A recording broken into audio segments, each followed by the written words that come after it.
Alright. Alright, everything looks good here. I'm gonna turn the music up just a bit. There we go. Okay, let's see here. Hello. Hello, Fred. Hello, Yoma. Hello, Babatunde. Hello. Good to see you, man. Hope you've been doing well, as always. Good to see you, Leo. Yeah, I read your comment about not being able to make it, Yoma. That's perfectly fine, man. Like I said before, just stick around as much as you're able to. But by all means, if you need to do other things, then please go do those things, you know? The videos are posted on YouTube, so they're posted there anyway, so it's not like you missed them completely. But yeah, no worries at all if you can't make it. Just any time that you're here is perfect for everyone. I might leave here and there, but I'll make sure to try and stay in stream for some time. Okay, cool. Yeah, again, whenever you're able, don't force yourself to join if you can.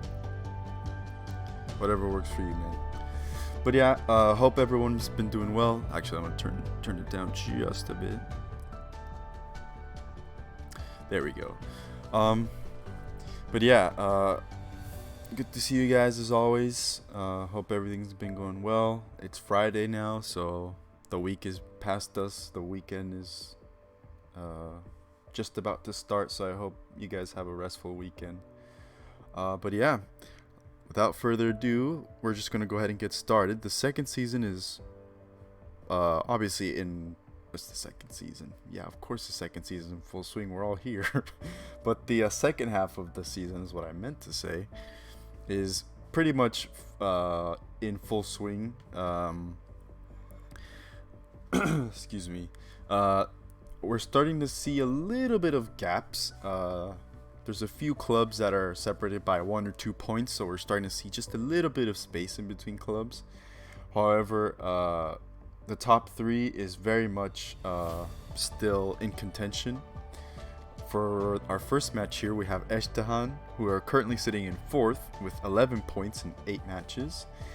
And away, we have Eagles, who are currently in 2nd place with 14 points in 8 matches as well. So this is a very crucial match. Whoever wins this one basically has a shot at at staying in the top 3 basically. Ezhdehan winning basically catapults them above Golden Eagle. Whether that's in 2nd place or in 3rd place, we'll find out today. If the Eagles win, however, that will surely put them in contention to fight for the Griffins, who are currently in 1st place with 17 points. There's a 3-point gap between 1st and 2nd. But anyways, I'll go ahead and turn off the music here. Oh, the song's just about over. But yeah, we're just going to go ahead and get started. Sit back wherever you are. And let's watch some virtual pixels run around and see what happens. Okay, so everything here should be okay. Well, no. It's probably gonna go fast mode when I go in, so I'll need to go turbo mode and change that. Let's see. Yeah, all of this looks fine. Yep. Alright. There we go.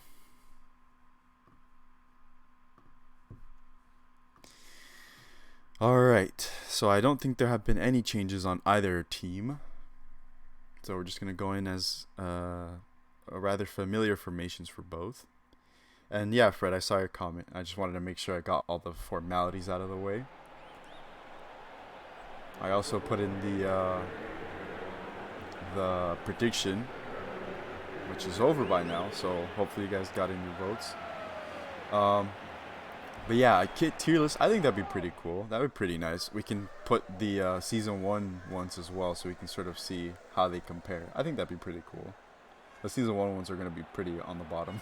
But yeah.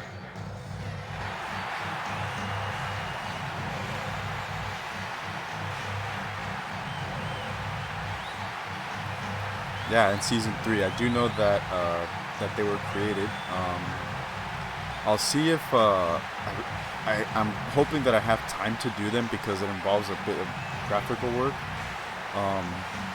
But yeah, once the season ends and once we're in between season, I'll update you guys on how it gets along.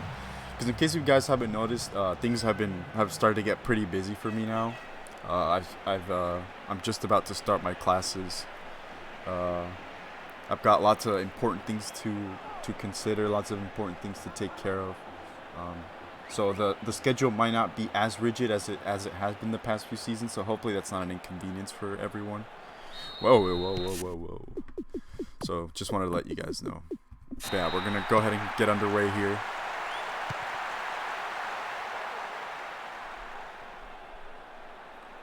Ezhdehan drew their last match and won the one before, so they're currently 2 matches without a loss. Eagles, on the other hand, are 3 matches without a loss, having tied their first 2 matches in the last 3 and having won their very most recent one. So we'll see if either team is going to keep up that streak of no losses in recent matches, or we'll see if that comes to an end. Don't worry. Thanks a lot, Alessio. Hope you've been doing well as well, man. Hope you and your brother and family have been doing well. As always. Hopefully that doesn't get annoying to say, but I genuinely mean it, so yeah. Got to go, yo man. No problem. Hope everything goes well, whatever it is you have to do. I'll be here as always. We'll be here. But yeah, the Ezhdehan are currently playing in their very nice red and blue. We're pretty much familiar with it now. Eagles playing with their all blue. What the heck? Someone was just on the ground doing push-ups? Okay, no problem. Just gonna do a quick rep, get a quick rep in. No problem. Needed to book up a bit during the match. That's okay. That's understandable.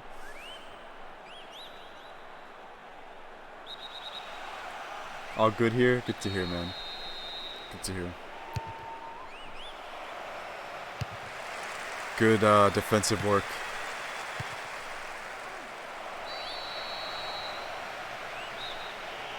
There's a free kick. Fred is on the end of it.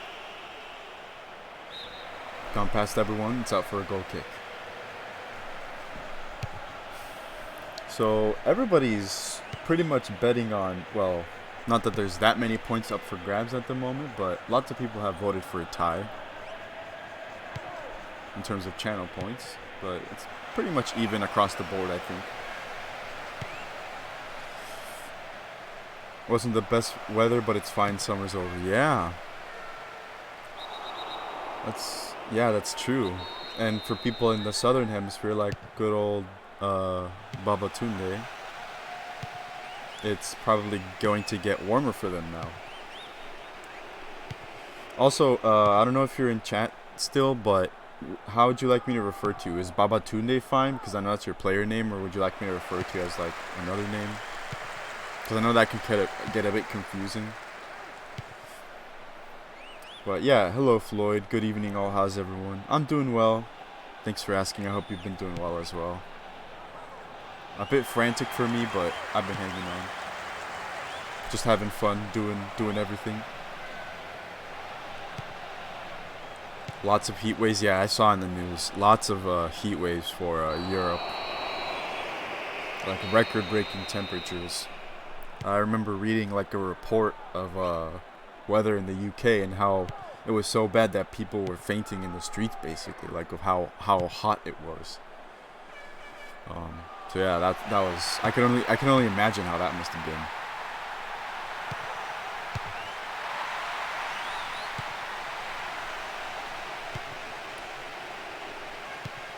Oh my goodness, that was a huge mistake from Brathwaite. Oh my goodness, that could have on any other day, 99 out of 100 shots, that would have definitely gone in. But Powell somehow missed it from point-blank range. Wow, that's a sigh of relief for the Eagles. And they've won it back. Powell, this is going to be a goal. What a save. Brilliant save from Brathwaite. He did get a hand to it. Much better this time around from Brathwaite. Emmett. Oh my goodness, it is a penalty. It is a bit of a late challenge there from one of the defenders on the Ezhdehan player. It was a tackle by David Shraver on Powell, and Ayodele will take it. It's a shot, and it's smacked into the top right. Cool as you like from Ayodele. Cool as you like. Blasted in the top corner, top right corner. Yeah, what a penalty that is. Sent Brathwaite the wrong way. And Ezhdehan find themselves with the win at the moment.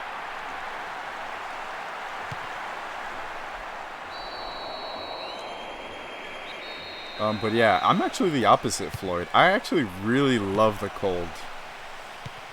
I love the cold. I don't know, for some reason the heat just makes me feel all gross and like I feel sick during the heat. Like I get really bad headaches and stuff like that. So I don't know. Definitely a personal preference. But yeah, like I love the cold and like bundling up and going to like winter themed activities. Like drinking hot chocolate. I like that kind of stuff. But yep, fast play by Ezhdehan. Always, they're so clinical at the very beginning. We'll see how the Eagles respond.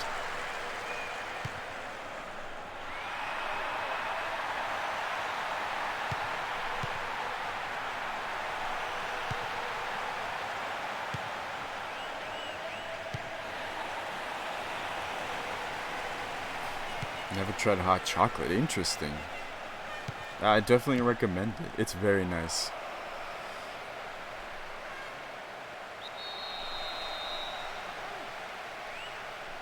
Here's going to be a yellow card for Thatch Best. It's the first yellow card of the match. First yellow card of the stream as well.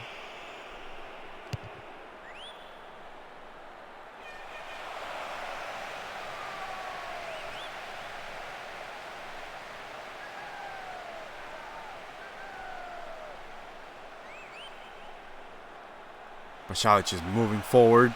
He has a strike. I got all raspy there for a second. I don't know why. That was a poor execution from Pasalic.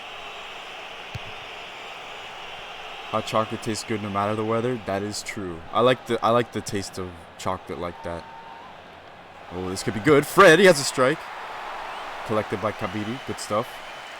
But yeah, I think hot chocolate, it does taste good, but when it's really cold, it's like the best thing ever. And tea. I like tea. Fred. Yeah, just challenged there by Andrew Dong. But yeah, I know in France they drink a lot of chocolate, hot chocolate. So I guess maybe it's just like a cultural thing.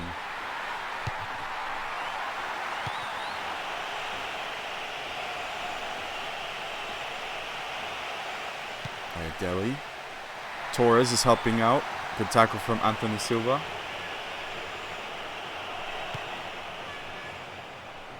Just realized the ball looks like a rainbow. Yeah, we put on the rainbow effect for the replays, so it looks all cool. I think it looks pretty cool. It also helps where the ball's going. Adam. Come on, Eagles. He has a strike. Well, they're having a few strikes. None of them have been on target except for one, I think, but they're getting chances. Eagles definitely need to find a goal in this first half if they want to find a way to run out as winners.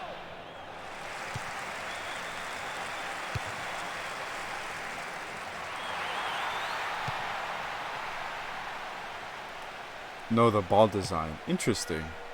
Huh, I haven't taken a look at it up close, but I'll definitely take a look. Oh my goodness, what a strike that was. And what an even better save that was from Brathwaite. Pasalic from long distance. Braithwaite got a hand to it and pushed it out for a corner. Great going, Braithwaite. It's whipped in by Emmett. Yeah, that was a really cleanly struck shot. It was very good.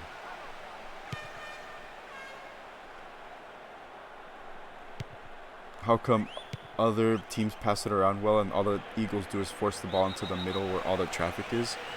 I'm not sure. Let me think.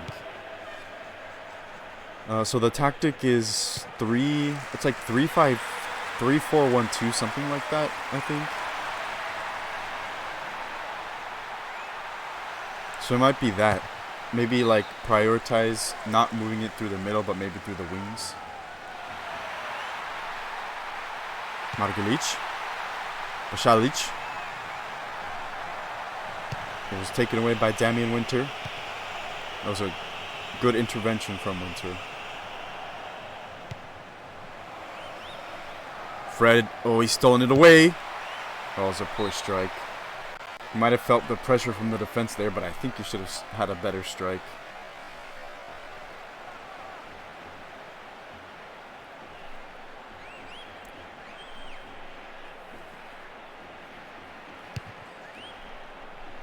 I'll tell you what, I'll take a look at the tactics and I'll see if I can come up with something. I think that's always fun. Because I actually haven't had a chance to play with tactics at all, really. Like, me, myself, to devise what works and what doesn't. So, I don't know. I guess, like, my best advice would be to just play to your team's strength at most, I guess. Because, again, everybody's pretty much on the same level, and it probably will be for a while. So, if you have, like, a really pacey player, then just basically use him as much as possible.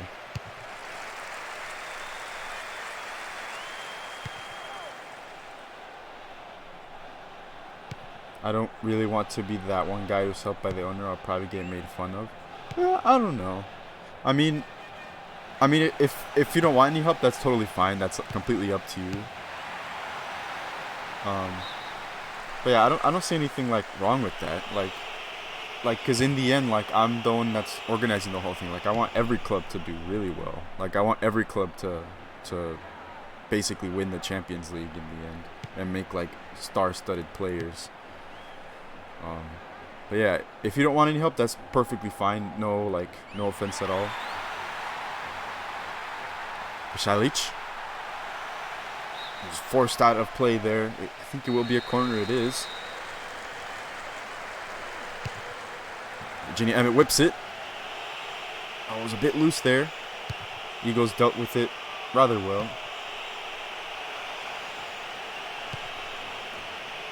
You curled it in perfectly just in the wrong direction. That is true. Good observation, Leo.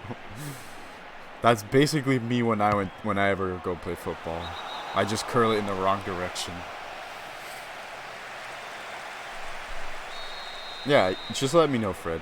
I'd be happy to help.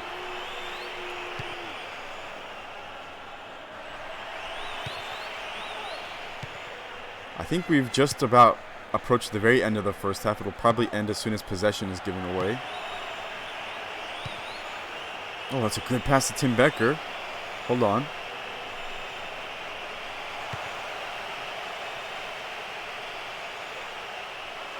Oh, that was their chance, but it was good intervention from Virginia Emmett, I believe. We're going to the second half with a 1-0 victory, a temporary 1-0 victory to Ezhdehan.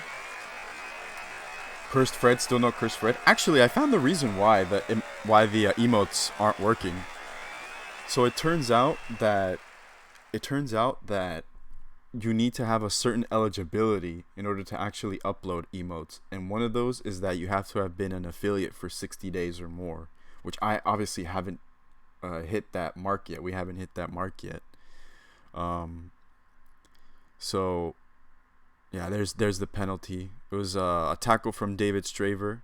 Ayodele stepped up and he smashed it in the top right corner, sending Braithwaite the wrong way. But yeah, basically there needs to have been 60 days need to have passed, which is I think like 2 months. For what's it called? Like, for the channel to basically be greenlit by Twitch, be like, hey, you did the right thing, congrats, here you can now upload emotes. But yeah, that's the reason why I looked into it, and that's why. But yeah, that was a dreadful mistake by Brathwaite, and Powell just somehow didn't take a opportunity of that. Those are our stats. I think Ezhdehan have slightly the better grip of the match, but we'll see what the second half has to offer.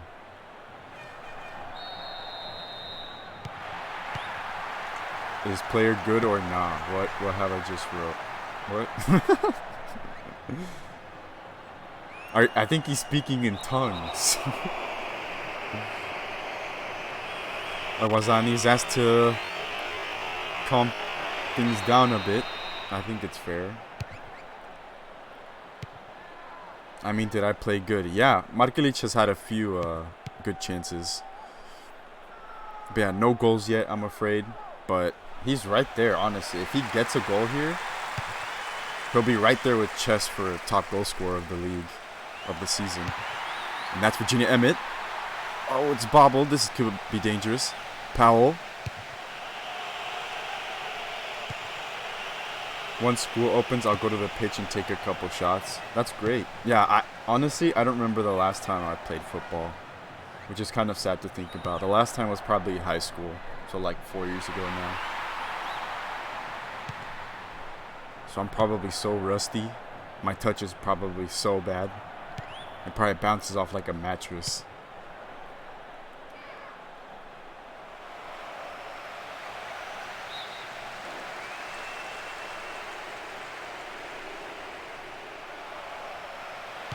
Come on, Eagles. Let's see if we can find a way back in here.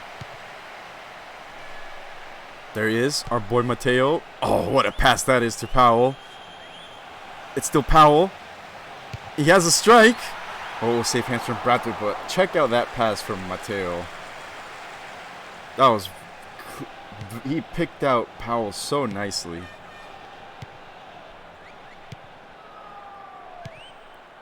And that easily could have resulted in a goal too, but Brathwaite's reaction was just very good there.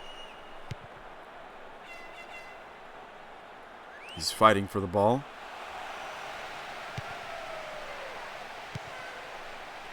They got the Eagles right where they want them.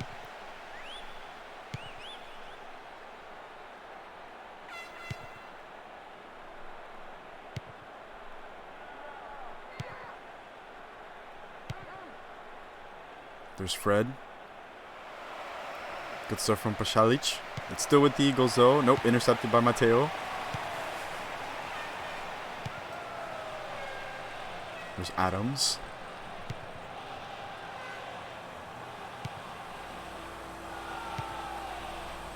Unlucky Powell, yep. Yeah, I think he's been twice unlucky now.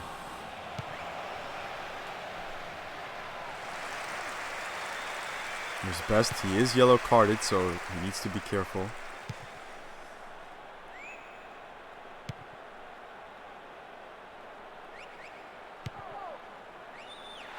Mateo, oh, good 1-2 with Pasalic. That was good stuff from Stevie Wonder. He got a leg to it to sort of deviate the ball, and the ball has ended up in Brathwaite's arms.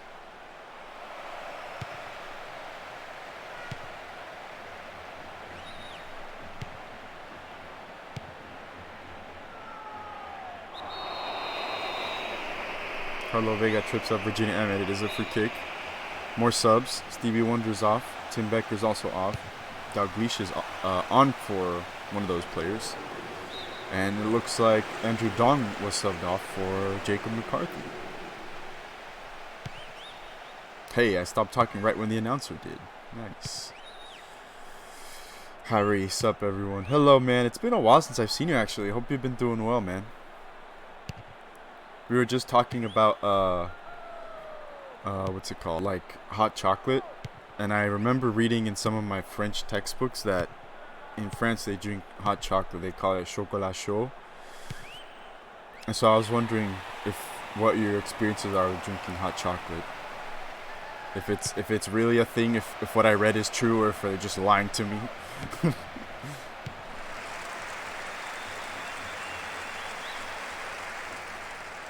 Ayodele. Ayodele's so good on the ball. You might fancy a strike. It's out for a corner. Ginny Emmett. Oh, looks like Powell could have got ahead to it. The defense got to it first, though. College started again, so I vanished for a while. Man, that's totally fine. I totally understand that, man. I hope that's been going well, of course. Would love to hear how your days go when you're out and about in the world. But yeah, it's been starting up for me as well, so I've been kind of busy, so I know that feel. That was a good pass to Ayodele. He's got the ball now. Whipped in. Oh, it was a header from Powell. That's his third strike already. More subs. Marklic and Emmett are off. And Adams off for Alexander Vega. Alabama Emmett being the other subbed on there. That was a good showing from both Ezhdehan players, I think. But Chocolat Show, yeah. I agree.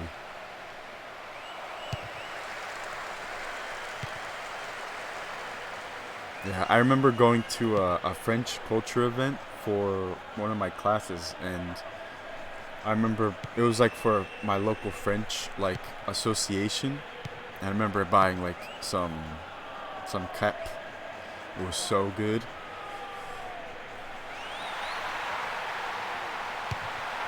And actually, I have a funny story about that.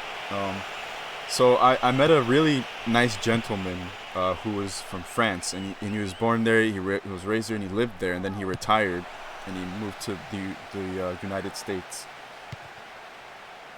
And he was participating in that French association, just sort of like helping French culture in the local area. And he had a really funny story to tell because he lived in an apartment, and there was like a really noisy neighbor living next to him.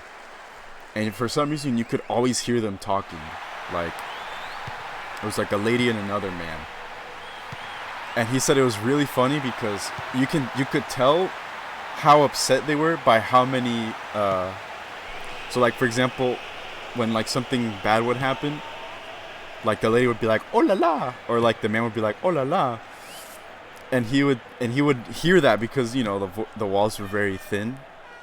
And he was talking about how you could tell when, like, their level of angriness or, like, how upset they are by how many la-las they used. So if there was, like, oh, la-la-la-la-la-la-la-la, they're like, oh, man, she's really angry.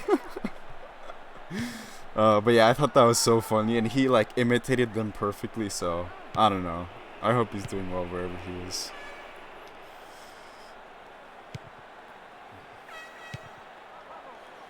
Hot chocolate and cocoa powder and you're good to go. That does sound like a good time, man.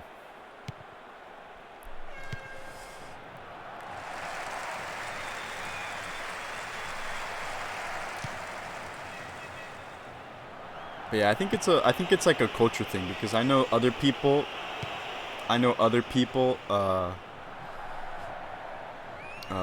what's it called? I know other people tend to drink tea more than anything else. And I know some people drink more coffee than anything else, so I think it's like a culture thing. Alabama Emmett. Oh, that's good. Oh, it was unlucky that didn't end up at the feet of an Ezhdehan player. They seem to have been dominating this match, though. Yeah, Mateo agrees.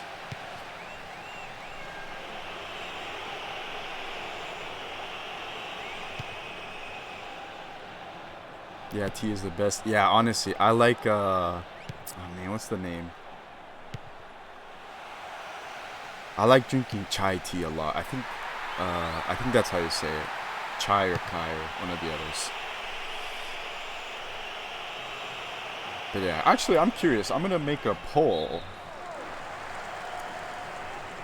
What do you drink most? Where you're from?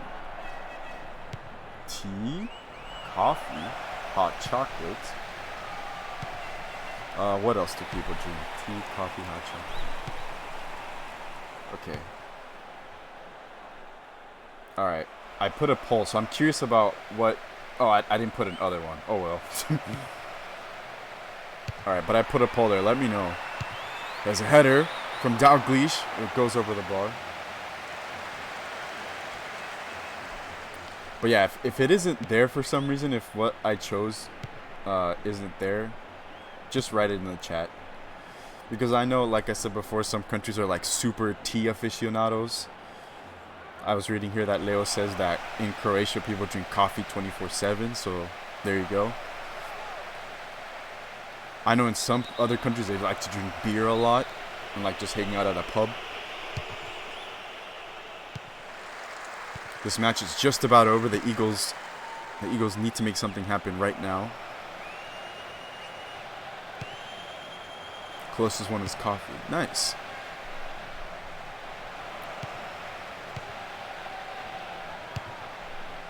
But yeah, I'm curious about how those like differences happened. Like how some countries prefer drinking coffee over tea, or so how some prefer drinking tea over hot chocolate and the like.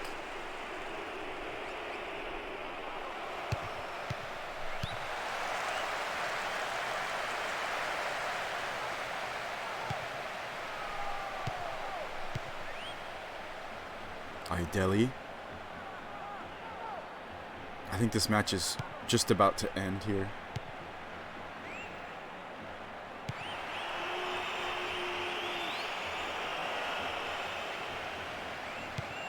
I think Ezhdehan have done what they needed to do to see this match out as victors. Eagles, I think, unfortunately, were just a tad bit behind. But Ezhdehan comes away with the victory. What a result this is for Ezhdehan, who with 14 points and basically switch places with Eagles. At the moment, Ezhdehan would move up to second and Eagles would drop down to third. Eagles and Ezhdehan are both going to be curious about how the result with the Rovers go, because that'll basically see how the end of this match day comes along. Yeah.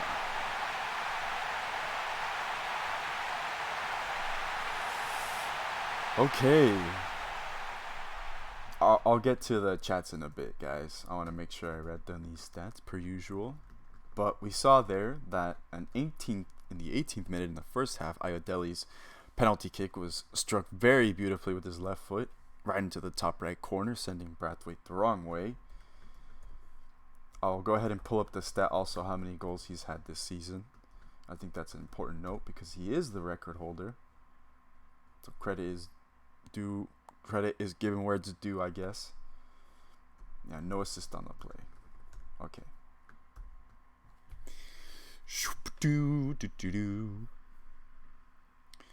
Okay.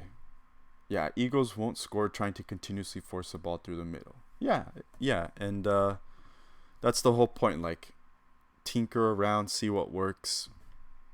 Some days it might work, some days it might not work, just depending on your opponents as well. Okay, but yeah, let's go ahead and check out the stats. Andrew Dong was given the man of the match.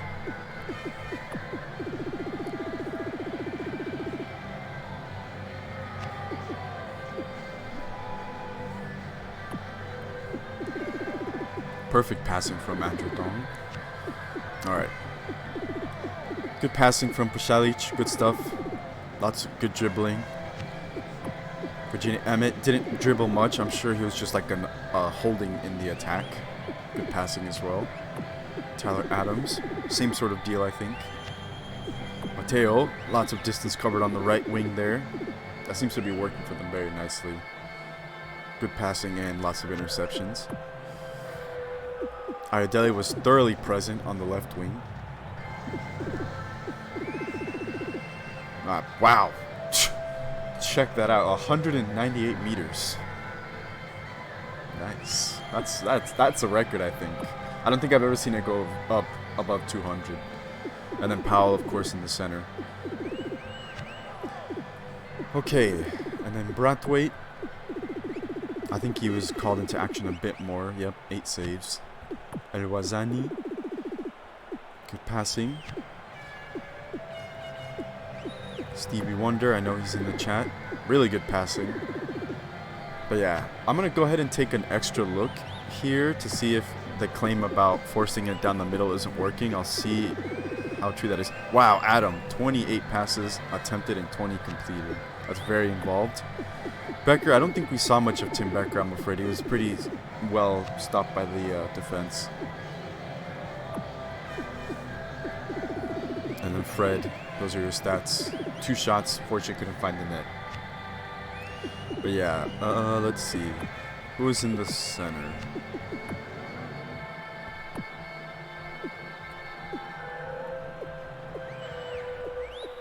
Huh, interesting.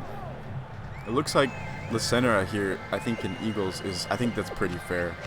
That's a pretty fair claim that they forced it down the middle. Yeah, because if you look here, Carlo Vega, who played in the center a lot, basically fed it to everybody. I assume it's the same case with Winter, yep.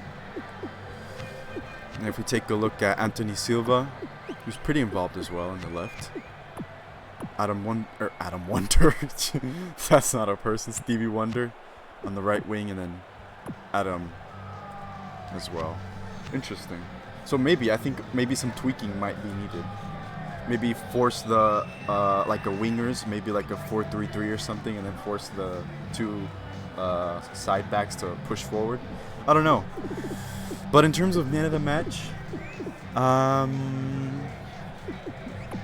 nobody really stood out too much.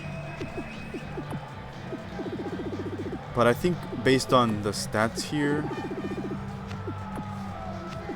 I think I'll give it to Pšalić. Because he had really good passing. He did concede a foul, but he had 7 interceptions and he covered a lot of distance. Any other cases here? Let me go ahead and look at the poll in the meantime. Coffee. So apparently people said that in their places they drink a lot of coffee. Cool. Let's see, we have Stevie saying Ayodele. Floyd says the defender because they stopped a lot of the Eagles' attack, and that's also fair.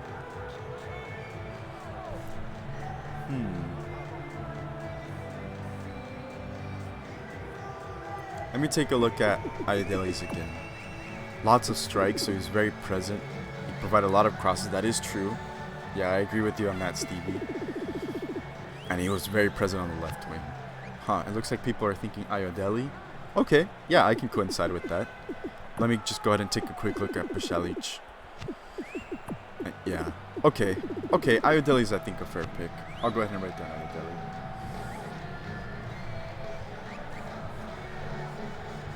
Okie doke. So that's that. Next up is Leyenda and the Griffins.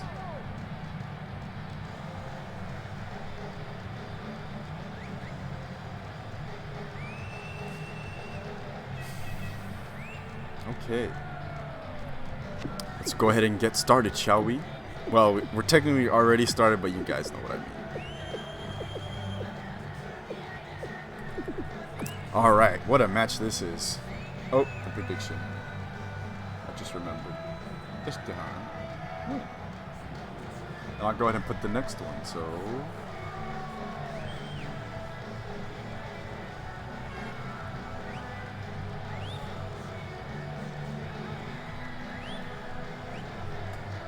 There we go.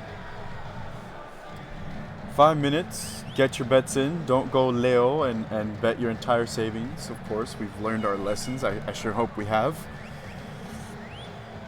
You all remember my story as well, so be vigilant. Somebody voted 10 points. Alright, okay. That's not, you gotta be more risky though. Okay. Let's get started, boys.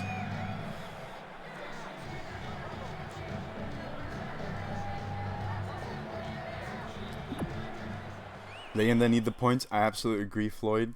Leyenda are in a bit of a tough spot at the moment. Although they've won their last match on Monday, and then they tied their one last match day on Wednesday. The Griffins are on a beautiful run of form. They've won their last 3 of their 4 matches. having only lost 1 game in this entire season in 8 matches. So yeah, this is going to be a very tough match for Leyenda, but I think if they can squeak a win here, it'll mean a lot to Leyenda's squad. And it'll mean a lot to the rest of the opposition, like the Eagles, the Rovers, Ezhdehan, and Norfolk, to sort of cushion the blow of Griffins sort of leading at the moment. I'm back from my trip. Hey man, good to see you. Hope everything ended up alright. Hope your trip back was safe and you had a good time. Really good to see you, man. If you want to talk about that trip, you're more than welcome to. I'd be happy to hear about it. But again, whoa, it's my voice cracked. But yeah, we're here. Up the Griffins. Everybody's up the Griffins. I'm with the headache, but still here. Sorry to hear that, Tommy, man. Hopefully you get better. Oh my gosh, another voice crack. Maybe I just need to drink water. 1 second.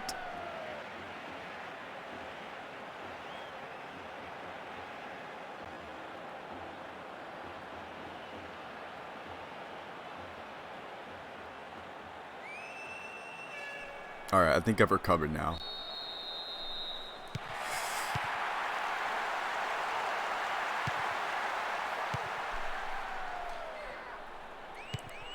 But yeah, as with the headache, what I found a lot is that massages on the temple really help me a lot.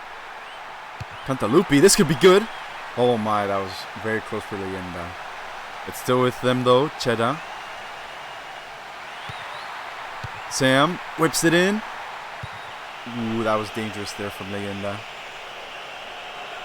But yeah, Tommy, I definitely like massages on the temple, like in a clockwise direction. Also, just closing your eyes a bit helps. Also, like a warm shower, that also helps me a lot. Because I have migraines from time to time, so. But yeah, hope those get better. But yeah, my voice crack, oops. Yeah, I'm just now hitting puberty. Good work from Paris there. Really solidly takes away the ball from Cheda. And here's Babatunde. Babatunde was a hero last match. And now this wins it back.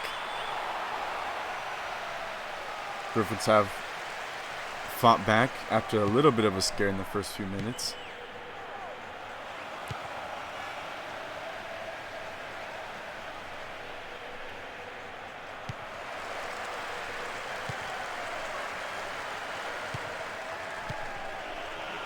But yeah, let's see, Soldan. It was interesting. Weather wasn't great, but really enjoyed hiking and spending time in nature. Yeah, definitely. I feel like it's kind of overstated or understated how beneficial that is to just like your well-being, just like being in nature and just listening to nature. Because it sounds kind of corny, you know, it sounds like kind of like cliche, like, oh, be in nature, it's so good for you. But it's very true. Like, it helps relax you a bit and just sort of breathing and living in the world that you live in. So yeah, sorry to hear about the weather. Hopefully it wasn't like brutal or like disgustingly cold or warm. But yeah, glad you had a good time, man. Hopefully you took some pictures. That's what I like a lot when I go on trips. I like taking pictures a lot. Because then when I look back on them, like I think about what happened during the trip, and it I don't know, it's nice.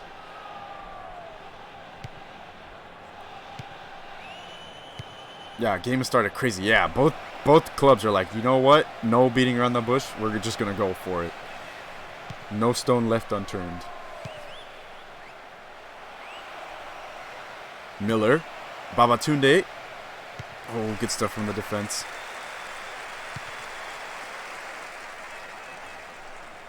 Yeah, I completely relate to that, Fred. I'm a bit of a hypochondriac, so I totally get what you mean. But if I'm honest, in the place where I'm recording and I do all the streams and stuff, there's a lot of bugs everywhere. But I think just kind of like being here has sort of helped me with that fear a little bit. Because now I've just done it here so many times that I don't really think about that. But yeah, I understand it completely. Babatunde. Oh, good stuff from to juke out Dwayne. Juke.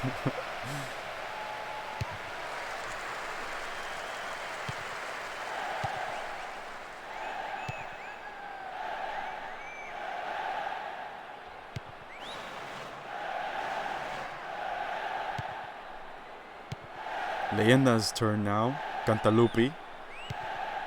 Dwayne. To Sam.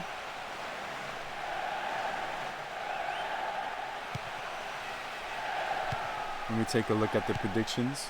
Lots of people voting for the Griffins. Wow, a lot of people actually. 4 people.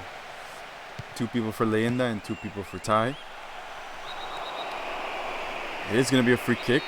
Chess is at the end. He's really good with the free kicks. Maybe not that time. And a perfectionist. Yeah, I totally agree with you on that as well. Yeah, I've struggled with that a lot myself. And what I found is that what sort of helps to sort of cope with that, because I know how sometimes it can be like crushing, how you feel like you need to have everything in the exact same like perfect way that you envision in your mind, and if it's not, it just drives you crazy. I know how that feels exactly. But yeah, if it helps at all. Whoa, that was interesting. Cantalupi's cross forces Tiger to punch it away. And they're in a bit of danger here. But it's cleared away. But what has sort of helped me is to just like accept that if I do my best and if I give it my all and I put my heart and hard work into it, then that should be enough. And if it's not enough, then if it was a mistake like on my part, then do what you need to do to fix it. If it was just, you know, circumstances of the world, then just like live and let go, you know. That sort of helped a lot. Of course, that's like, it's not like saying that is like automatically gonna fix like your problems and like, oh my goodness, now that you said it, perfect, I'm perfectly good now. But yeah, is that like OCD? Yeah, actually, at least you hit it on the spot. Yeah, I have OCD. Yeah, I have pretty bad OCD. There's a bit of a stigma of like how people with OCD like want everything perfectly organized, but it's a lot more than that. It's like the feeling of having to get everything in your perfect spot in a way. I can't really describe it, because if I describe it, you guys are like, wow, he sounds kind of crazy, because it doesn't make sense. Obviously, it doesn't make sense. But yeah, I have OCD. Hopefully that's not too personal, but I feel pretty comfortable sharing that stuff with people. Oh, a bit of a tricky situation there. Hernandez seemed to have picked it up.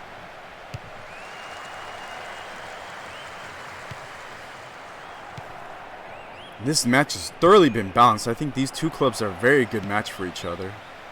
It's surprising then the difference that they are in each season. Does OCD work with sports? Wanting to always win? Let me think. Also, I hope this isn't like too crazy of a topic for you guys. Like, I hope like this isn't uncomfortable, but it is something that I like want to bring to light and like talk about, because it does have a bit of stigma how people think that like OCD means everything is perfect. Oh my gosh, everything has to be clean. But it's honestly, it's a lot more than that. It's a pretty bad misconception. But yeah, let me think about that for a bit, and then I'll respond.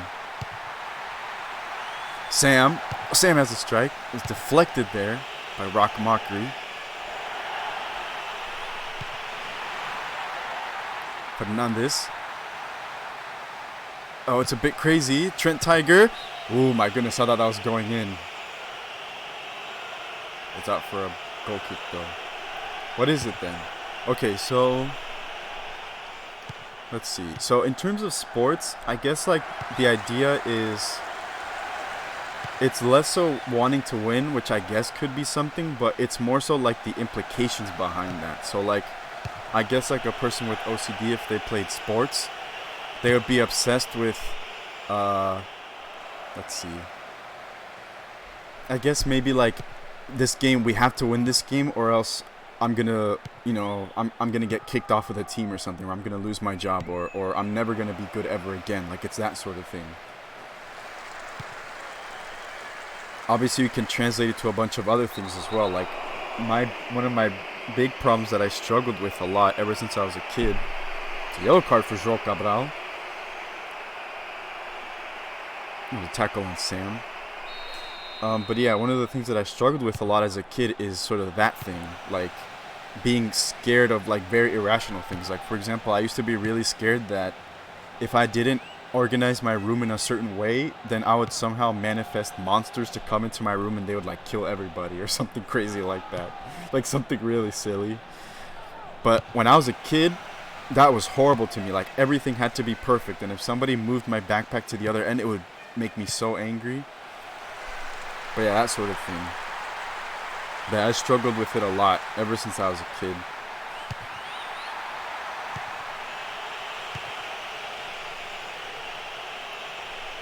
But yeah, actually, let me. I think I remember reading. Yellow card for Tyon Dwayne. Someone is on the ground. It is Darius Miller.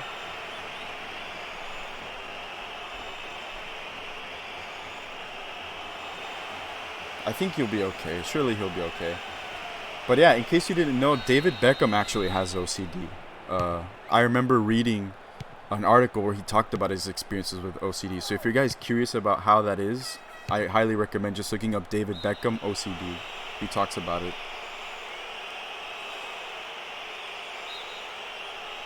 Darius Miller gets injured. Oh man, no. I mean, maybe he gets like knocked, but he's fine. We just saw him. He's back on the pitch now.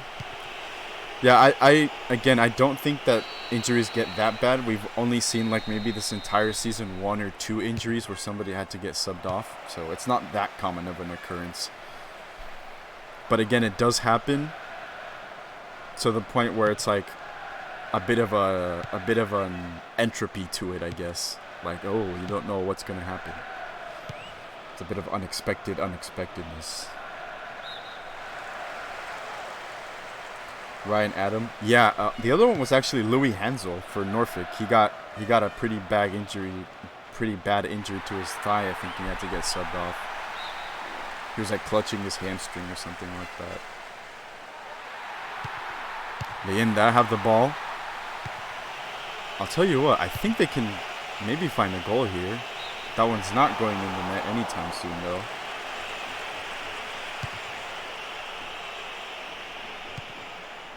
But yeah, Fred, what you were talking about before, that's my advice. Like, if you're worried about like the bad implications, then just know that it's your brain probably like overreacting to things, which might sound strange, but it's true. Chess takes it away. Oh my goodness, a bad mistake from Axel. Chess steals it away and he smashes it into the net. How about that? Leyenda are up 1-0. Chess with 6 goals now in 8 matches. Chess is on hot form right now.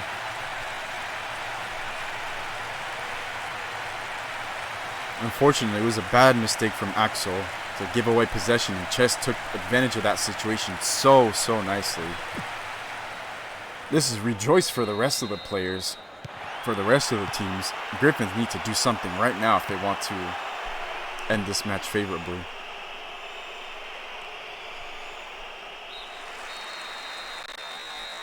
And just like that, we end the first half. A very late first half goal from Chess after a mistake from Axel gives the team the momentary lead at the moment. What a result this would be for Leyenda if it sticks. The Griffins really need to turn things around in order to maybe have a more favorable result. As a kid, I believed that once I turn off lights in my room, I had a time limit to get in the bed, and if I didn't, yeah, someone would come into my room and take me away. I feel that completely. I had that feeling when I would go run up the stairs and like I would be the last one in the floor, and then I would turn off the lights and everything would be completely dark behind me, and you had to like make your way back or else you're gonna get chomped away. Like, oh no, I gotta get back. But yeah, I feel that. I also used to pretend, well, not pretend, but my mind used to pretend that like the stack of clothes or like my bookshelf or something was a monster in the night when I was a kid, and I used to get so scared because it kind of had the figure of a scary person, but really it was just like a stack of clothes or something. But yeah, it's weird how your brain just tricks you like that. But yeah, I think we've taken a look at pretty much all the stats here, or the replays, not the stats. What am I talking about? Leyenda share most of the possession, well, not most, but more of the possession. 3 shots, 1 on target, compared to Griffins with 4 strikes, 2 on target. Let's go ahead and see how this match ends.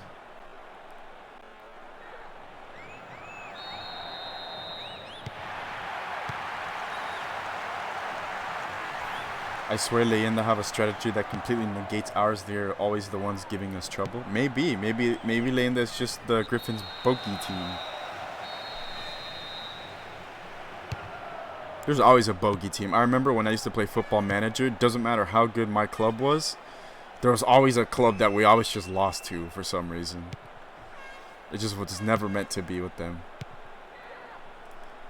I remember I used to play in the Northern Irish League on my phone, and I took a club from like the 4th tier to the Premier League of Northern Ireland, and it didn't matter how good that club was, we were always going to get beat by some team, and it was so frustrating. But yeah, that's just how it is sometimes, I guess. I don't know. This is a good spot for Leyenda.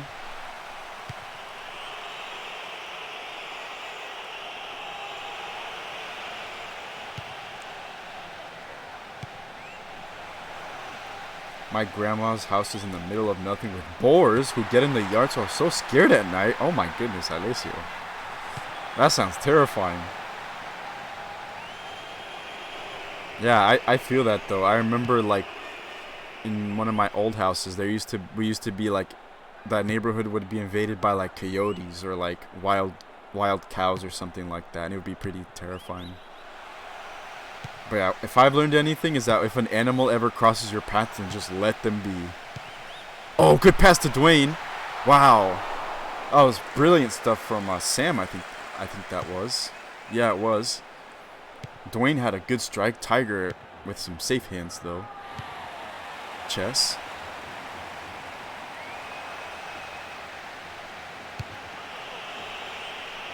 I don't know if you guys know what a koala sounds like, but at night koala sounds scary. Man, I've never heard a koala. I don't live in a place that has koalas, but I'm kind of terrified to see how they sound like. Oh, what a strike! Oh, it's hit the post!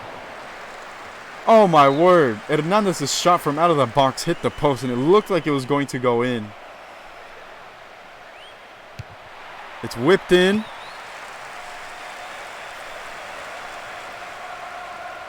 Wow, that was so close.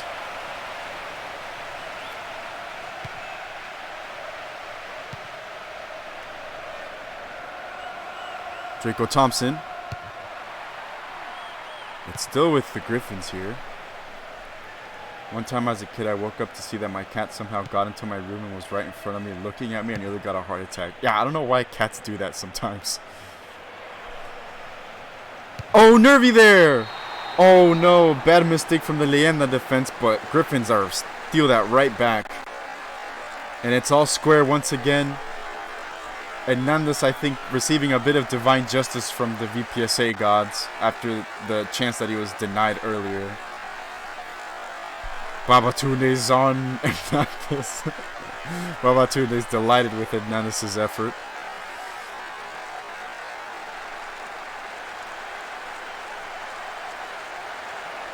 He was plucked away from Del Franco, I think. But yeah. Another defensive mistake. So I guess this is fair, I suppose. And it's all square now. But yeah, I don't know why cats do that sometimes. I remember in my old great-grandma's house. Her house was made out of, like, the roof was made out of tin. So you could hear everything that was on top. So sometimes at 3 in the morning, we would wake up like cats fighting on the roof. And it was just so annoying. Like, they would be meowing in the night, and I would just wake up and I can't go back to sleep because they're just meowing so loud. But yeah, cats are interesting boys. Just about 60 minutes into this match, it looked like Leyenda were going to have the victory, but the Griffins struck back, albeit both goals by defensive mistakes.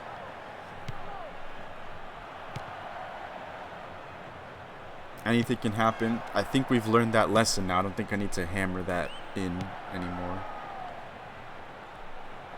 They were opera singing probably. Yeah, maybe. Maybe they're just having like a concerto or something. Subs on each club. Cheda's off for Mikori and Miller gives way to Bjarnason.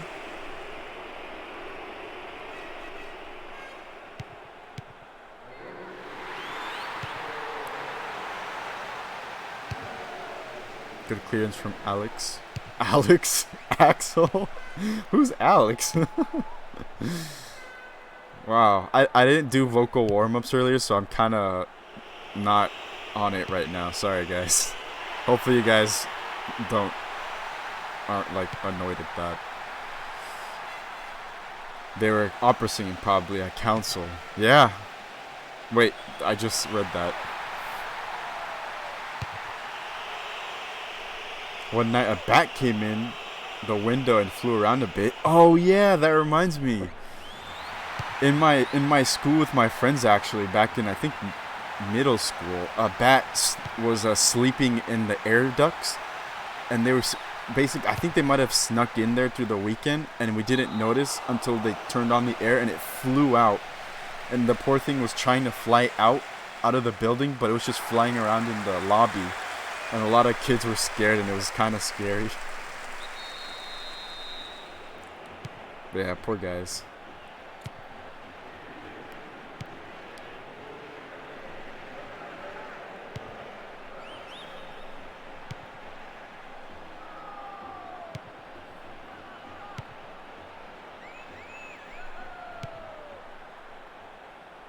Oppenheim was challenged by Dwayne. Dwayne wins that one. More subs. Babatunde and Nerinho are off. Cook makes way. Sam's off as well. Bot player taking his place. Here's a corner for the Griffins. Cabral. Collected by Matic. Getting Babatunde off. I think Babatunde had a great game. Of course, we have super sub Neil Cook. We'll see if he has anything to say today. Chess is still on. Oh, what a beautiful pass. Oh, Fernandez was offsides. That's a fair call. Good defensive work from Axel to draw out the defensive line. Babatunde's off. Ah, man. Yeah, I'm sorry, man. I think he did well. Pez loves to put Cook on defense. I found the reason why, actually. It's not because of positions, but the CPU determines it based on just attributes. Interestingly enough. Like, the computer thinks that if a player is suited enough to play in like a certain position, he'll just put them there.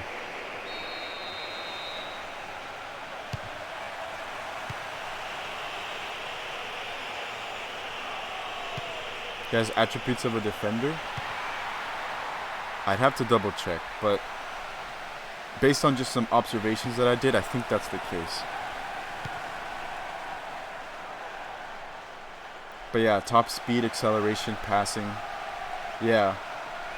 It isn't that big of a difference either. Interesting strike. But I think it also depends on the quality of the other players on the bench, so it probably picks the best one.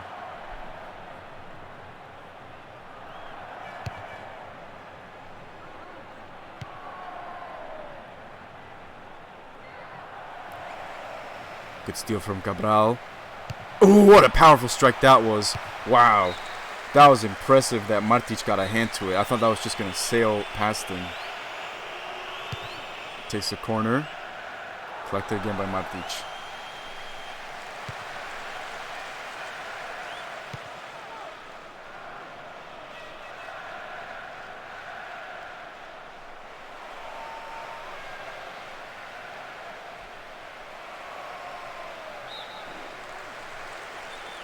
Yeah, what a rocket that was. I'm really impressed that Martic got a hand to it.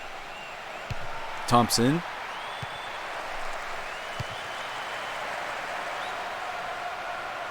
And Hernandez picks it up. Another strike. Well, I guess it was a pass to Haldorsen.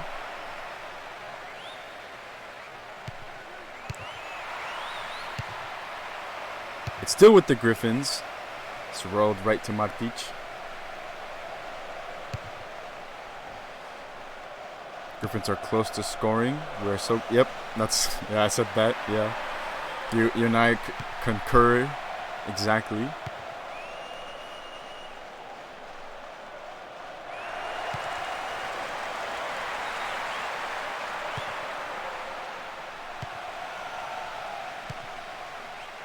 Fernandez. Cantalupi. Oh, good strike from Cantalupi. Ooh, it took a deflection there. That could have gone in. That was very dangerous. Not a bad strike from Cantalupi. We've got just about almost 8 minutes left to go. Rodriguez.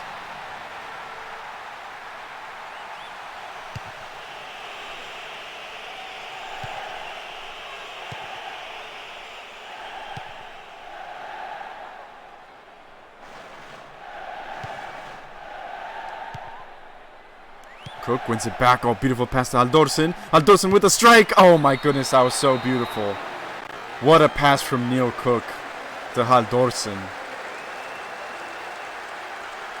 Griffins are up once again. They are unstoppable this season. Oh, take a look at that pass. Neil Cook deserves that one.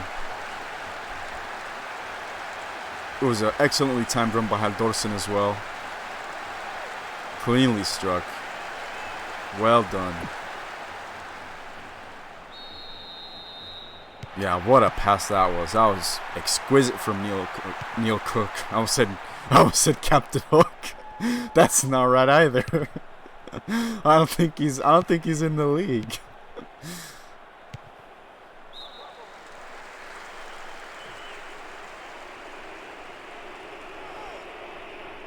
I cracked myself up.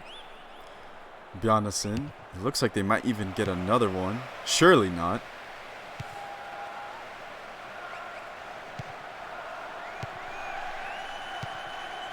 It was taken away. Hernandez. Oh, good pass to Cabral. Ooh, I thought that was going in as well. Wow. That one whizzed past the post. Cabral.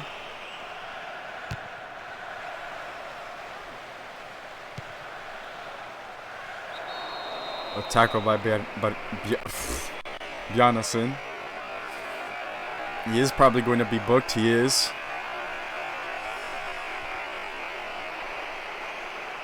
That's a fair... Yeah, maybe. I'm not sure. I'm not the ref. Luckily, I don't have to make those calls.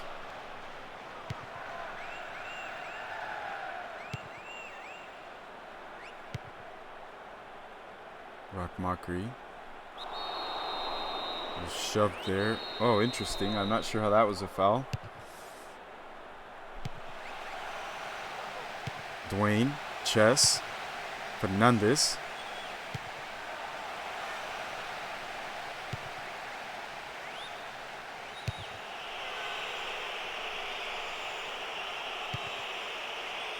Hayasaka.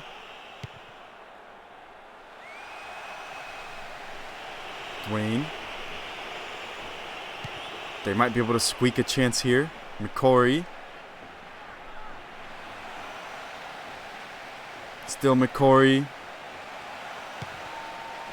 Oh, cut out by Bjarnason. I don't know what's wrong with me today. I think that'll do it for this match. Griffins. Unbelievable form. They are the team to beat now.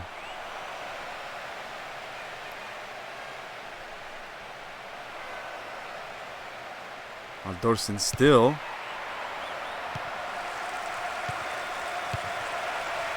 Cabral tried to take a strike there. It was going wide, but that does it for this match. It looked like Leyenda were going to be the winners of this match, and then it looked like to be a tie, and then the Griffins turned it around, and another 3 points. Outstanding stuff.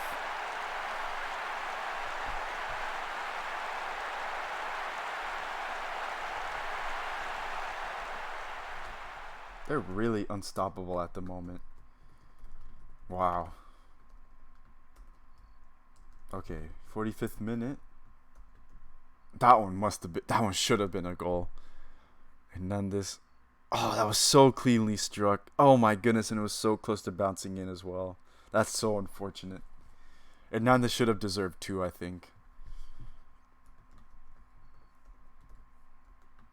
Yeah, the first goal was a goal scored by who else but Chess. No assist on that play. It was a defensive error.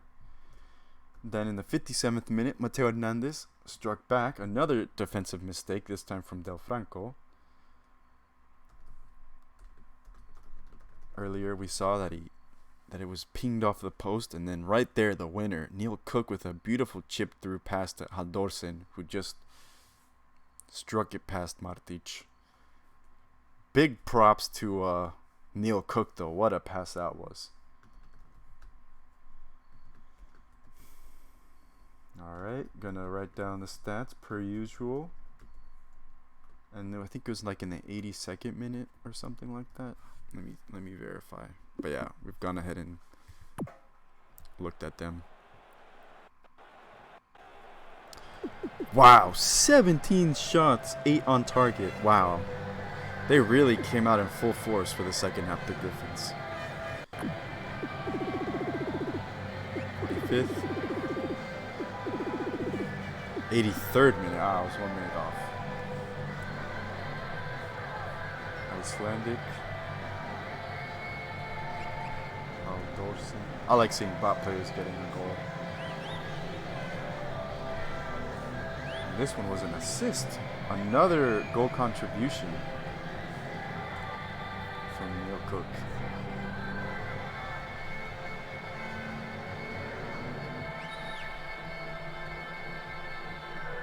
Big props to Neil Cook.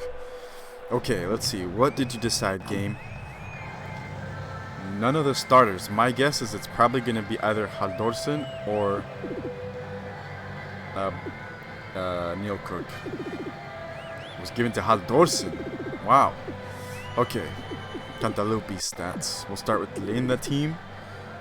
Good passing. He did concede 2 fouls. Very present. Tyon Dwayne. Good passing. Lots of interceptions. Cheda did have a strike. Cheda's getting better with every game that passes. That's really good to see.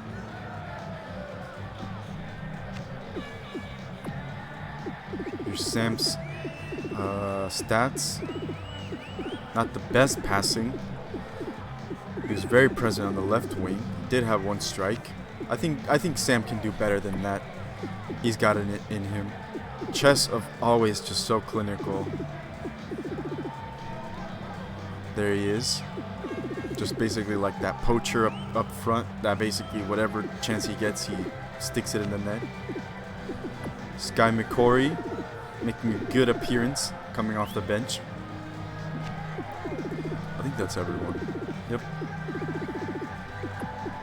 So Tiger stats, 2 saves. Didn't have much work cut out for him though, but he did do a good job. Betis, 4 interceptions. Bit of a quiet game. Did concede a foul. Axel, apart from the mistake, I think had an okay game. Not Alex, like I mentioned before. Mourinho.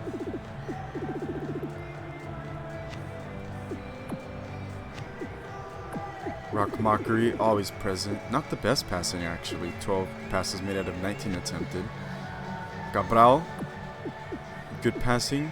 8 passes didn't find their target, I guess. 5 interceptions. Was 1 foul. Was booked. He was everywhere, basically. Oppenheim, same deal. Very inaccurate passing. Interesting. Miller had a good game. Mateo Hernandez obviously scored. He was very clinical up front. Always picking and probing the defense. Was rewarded with the goal. Babatunde's maybe didn't have much to say either. He did get a few dribbles though, we see there. We see Cook's stats here. Wow, 2 passes in his entire sub appearance, and one of those was an assist. That's really good. just very quiet. That's all he needed to do. Andersen was given the man of the match. Okay, let's see. What do you guys think? Do you guys have any ideas?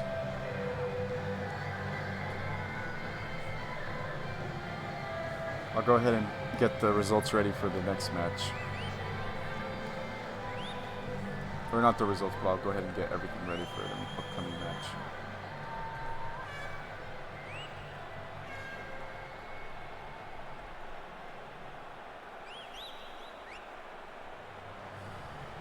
Okay, I pinged them. Prediction, I've done that. Now I'll go ahead and set it right now for the next game. We have the Royals and Dragões. All right, it's in the chat now. All right, let's see what people say. Cook, 2 cooks. The bot. Rest of goals was bad defense. Bot did it. Bot man of the match.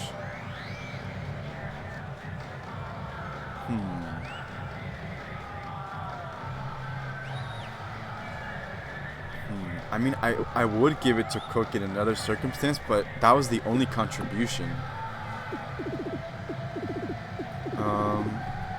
But it is a really fair contribution.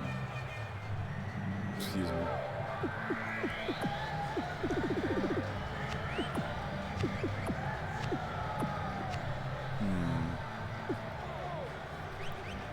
Renewed the trust of his teammates with the tying goal. I think I'll give it to Hernandez. I think he had lots of strikes. One of them resulted in a goal, albeit from a defense. Very good passing, 4 interceptions as well. Because I kind of feel reluctant to give it to a bot player because that's kind of cheap. Because like I want to like reward user players at most. Unless like a bot player does something like unbelievably crazy, then obviously I'll give it to him. But in that case, it has to be super memorable. But yeah, I think it's fair. Hopefully you guys aren't gonna raid me with pitchforks and torches and ask me to be burned at the stake for this decision. But I think it's pretty fair. All right.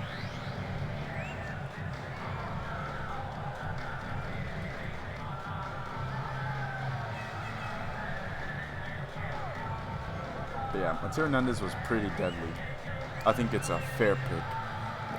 There could be arguments for other players, of course, but I think it's fair enough. Okay.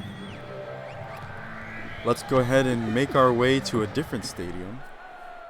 We're going to go ahead and head to Riazor now to have the Royals play against Dragões. Here we are. There they are. Oh, well, they look kind of similar, actually. Let me do that. Riazor. Where are you? Where are you? Where are you? Where are you? I skipped you, didn't I? Where are you? There you are. Okay, everything's good. All right.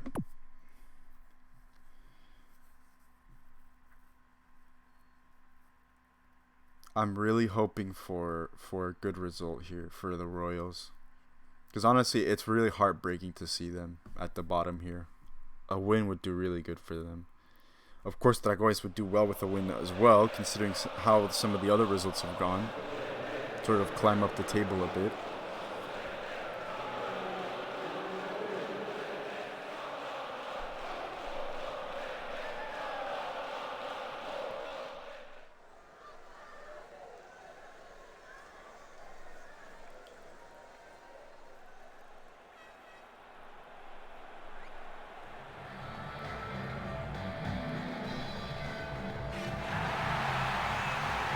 Yeah, unfortunately the Royals have only won once in their entire 8 games here. Dragões, on the other hand, oh my god, you're right, Floyd. You're right, it's loss, draw, win, loss, draw, win, loss, draw. So theoretically, it should win now. The Sake Bingo's coming on nicely. Nice. I wonder what sorts of things we have on there.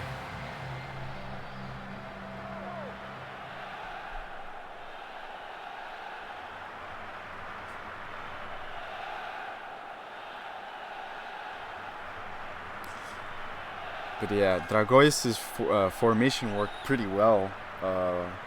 Even though they didn't win the last game, it was their first game trying out a new formation, and I think it turned out really well for them.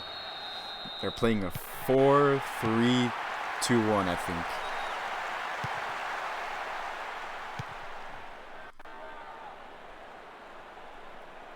Dragões playing in their away kit now, in their black. There's Lawton. He's got his armband now. Don't worry, man. I made a note of that.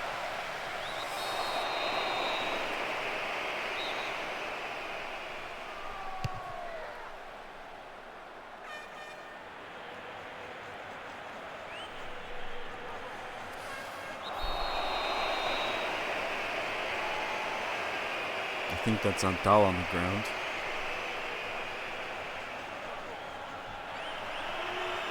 Surely he's okay.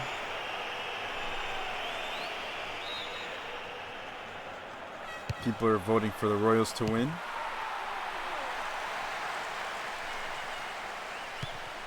He's good to go, Antal. That's expected now. I don't think injuries should be that big of a worry. If they are, then that's just an outlier. We had a strike there from Ramiro. We sort of threw away the defense there. Couldn't get it on target though.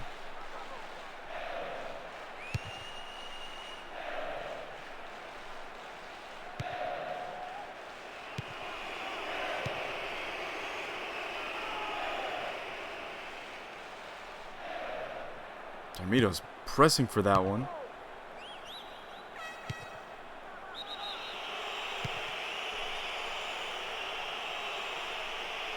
I really like the way that Dragões have been developing. They've been developing very nicely. Comparing to last season's fortunes, this is definitely a much brighter picture. So we hope that increasing hard work and good ethic keeps coming along. Fortunately, the Royals have sort of been on the opposite, which is unfortunate to see, but I have faith that they can turn things around.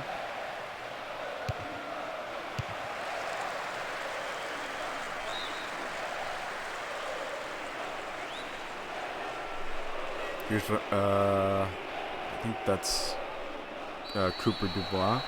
Ramiro was tripped there. Sandro whips in the free kick.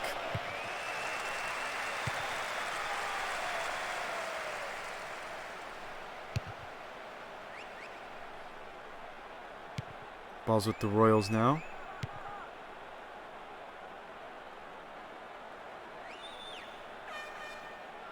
Ramirez wins it back.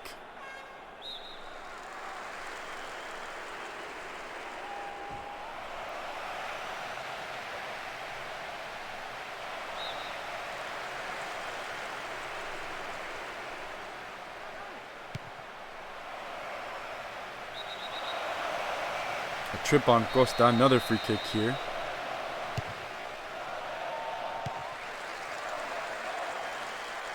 Cooper Dubois. Was brought to the ground, another free kick. There is going to be a yellow card for Patrick Rodriguez. I think that's fair. There have been quite a few fouls at the moment, so I think it's fair that the ref pulls out the yellow card.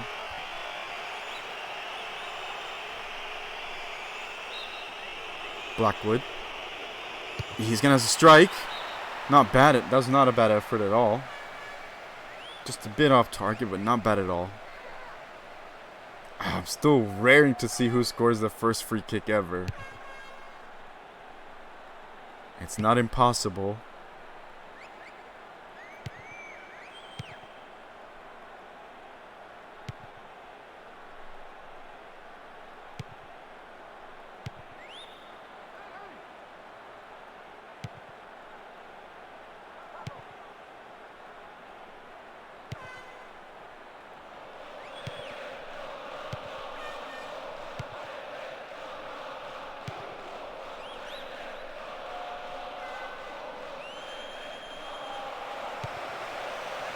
Blackwood. Ramirez. Oh, this is good for Dragões. Good save from Lucky Delis. That was a good build-up. They're going to need more of that, definitely. Oh, another bad tackle on Ramirez, and the ref is going to have a word with Alessio. Another yellow card. But Niashev is very adamant, very representative of his teammates. He was there when Antal went down. He was there when Alessio was booked. I think he was also there when... No, actually, no, he wasn't. Never mind. Oh, sick. No way. Nice, man. Thank you so much for the sub. That means a lot. I hope you've been feeling better, man.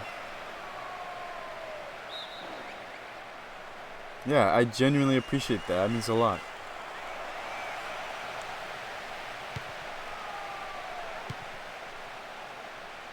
Thank you. Thank you for that. But yeah, hope you've been doing well. It's really good to see you, man. We just had Leyenda's match finish. Cantalupe had a really good strike. Unfortunately, it took a deflection, and it could have been a goal for Cantalupe, but it wasn't meant to be. But he's really doing much better every day.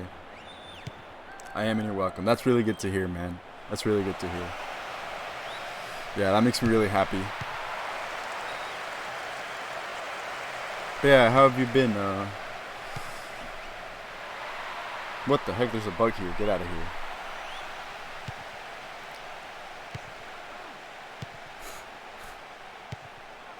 There's like a strange little buggy man playing around. But yeah, thank you so much, man. I don't think I'll ever be able to say enough thanks for because that's totally not required at all, but I genuinely appreciate it. Yeah, thanks. Thank you.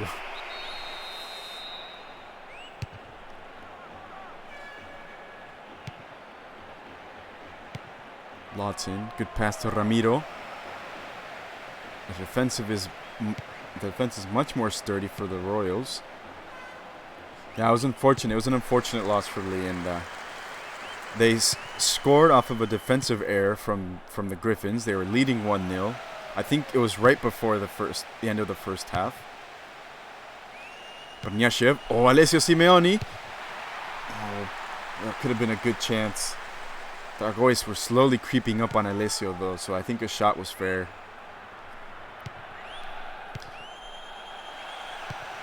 Oh, good pass to Bilal. Bilal is always so good on the wings.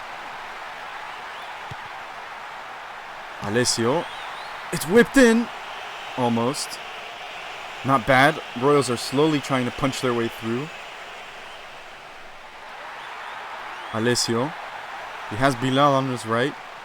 Bilal recovers it. Good stuff from Bilal. Oh, beautiful pass to Alessio. Alessio whips it in. Oh, a header from Brniashev goes wide. Good build-up from the Royals. This is much better now. Come on, says Alessio. I agree. This is much better. I really like that link-up with Bilal on the wing. He's doing really good there. Chad champion. It's always going to be hard to win a battle with Floyd Lawton. But yeah, and so Leyenda went into the second half winning. And then another mistake, this time from the Leyenda defense, gave Hernandez a goal. And they were tied 1-1. And then at the very end of the match, not the last minute, but within the last 10 minutes or so, a beautiful pass from Neil Cook. It's a chip pass to one of the bot players, and he just slid it through the goalkeeper. And they ended up winning the match, the Griffins, 2-1. Yeah, that's a quick recap of what happened. Somebody also decided to do a push-up. Was that in the last match or was that in the first match? I don't remember, actually. Oh, no, that was the Ezhdehan match. One of the players just got down and they just started doing a push-up for some reason. That was bizarre. Never a bad time to get in your gains, I guess.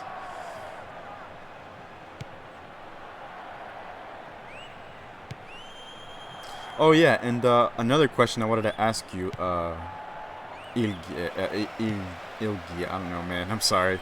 The player's Cantalupe, but we were talking earlier about like whether people like to drink more tea or if they like to drink hot chocolate or coffee. So we were all curious about like what do people drink most in your region? Is it like more so tea? Is it more so coffee?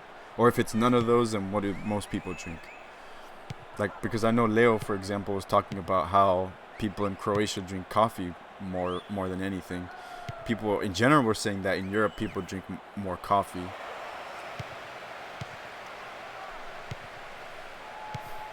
Push-up celebration, yeah, exactly.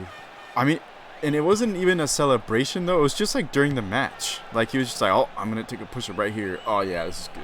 Gotta flex in. This is great. So I guess maybe he just forgot to do his push-ups when he was at the gym, and he just thought now would be a good time. I don't know. I'd like to see who that was. Morocco equals tea, Netherlands equals coffee. Interesting. What kind of tea do they drink in Morocco? I was mentioning earlier that I like to drink chai tea a lot, and I know it comes from India, I think. That's so good. I could drink chai tea every day if I could. It's so good. That instantly puts me in a good mood.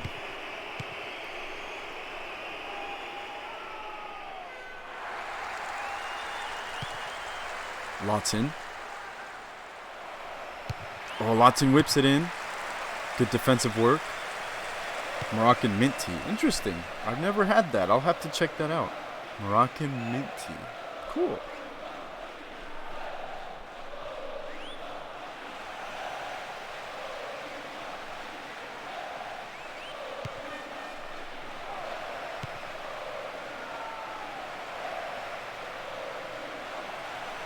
Lawton wins it back. He's so vital on the wing there.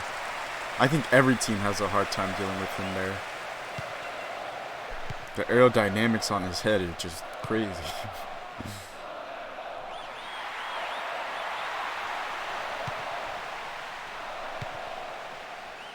Soboslai.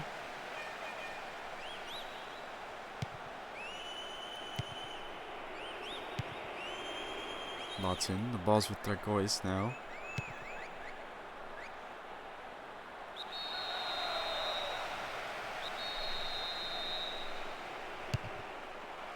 Blackwood.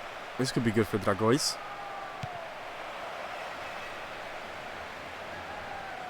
Blackwood still. Oh, rushed by Alessio. It's with the Royals now. Good intervention from Cassandro.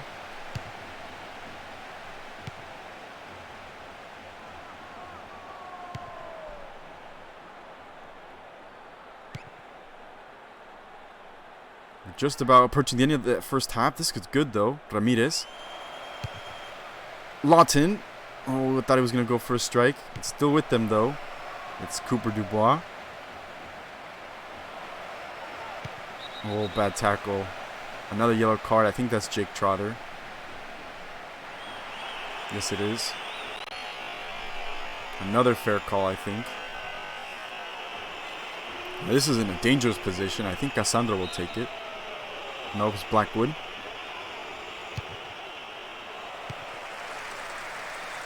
Ramirez with the volley. Unfortunately, couldn't keep it down. It is the end of the first half. Both teams level. It's a 0-0 draw.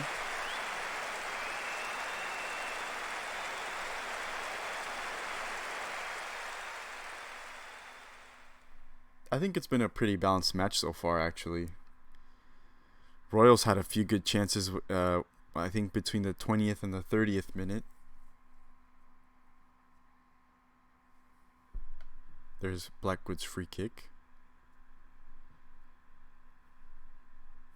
Oh my goodness. Ramirez just got absolutely just demolished in that play. He got tackled like 3 times.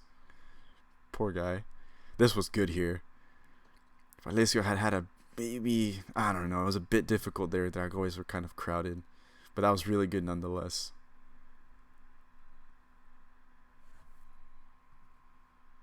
There we go. There we go. Lots of strikes from Dragões. I think that's expected.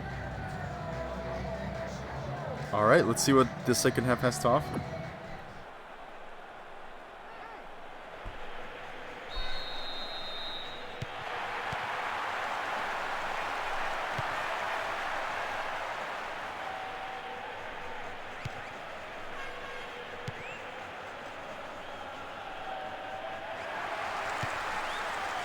Oh, beautiful pass to Antal. Antal! Oh, word. Antal should have done a bit better there. Not bad. Champion.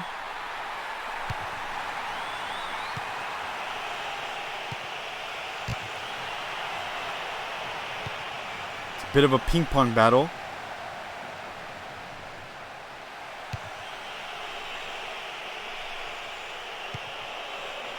Yeah, it was a bit of a mistake to just head it with the ball. He should have just had a touch.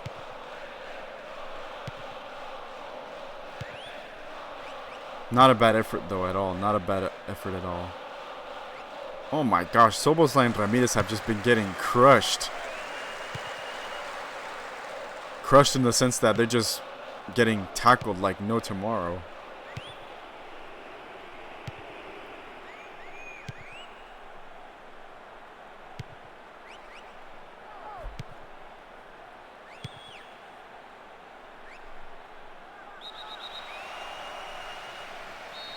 Trip there.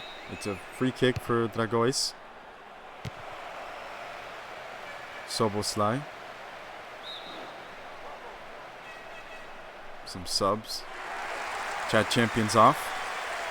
Alex Anderson's off as well. Frank Castle taking his place and Fernando Rodriguez taking the place of Chad Champion.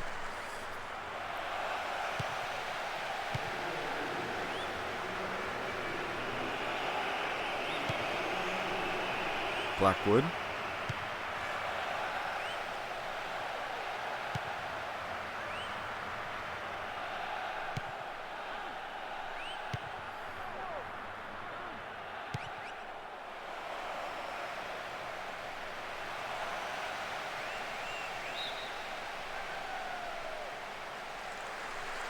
It's still with Dragões. I think they might be able to get a chance here. It'll be hard. That was a good interception from Bilal, I think, to close off the channel there.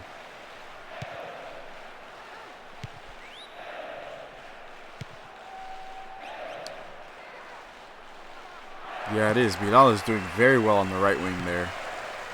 And he's got lots of room there. He's moving pretty much all by himself. Antal. Brniashev, surely it's in! Wow, well done. Antal, what a pass that was to see Brniashev. Well done. That was beautiful. Let's take a look here. Antal. Oh, perfectly placed to Brniashev.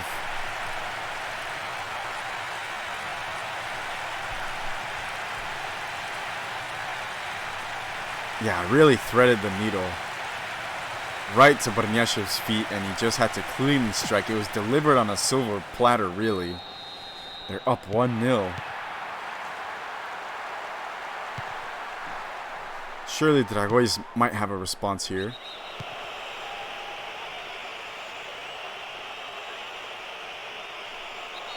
Sometimes I don't understand why the game does that.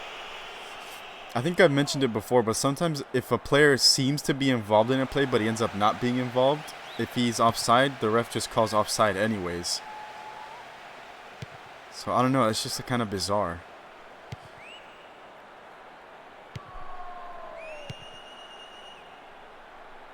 There's that pesky bug again. Get out of here, man, I'm busy.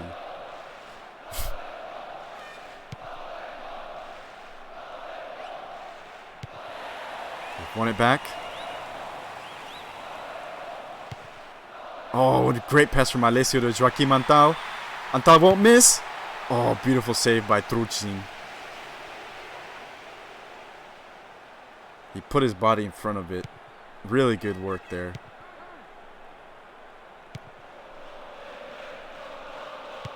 I won't say anything, Alessio. I'm aware of the commentator's curse, so I will remain silent.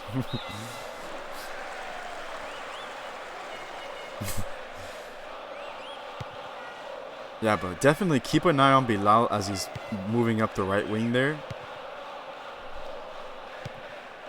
That is a very, very good move, I think. Putting Bilal on the wing. Espolon now. Oh, poor pass from Patrick Rodriguez. Dragões win it back.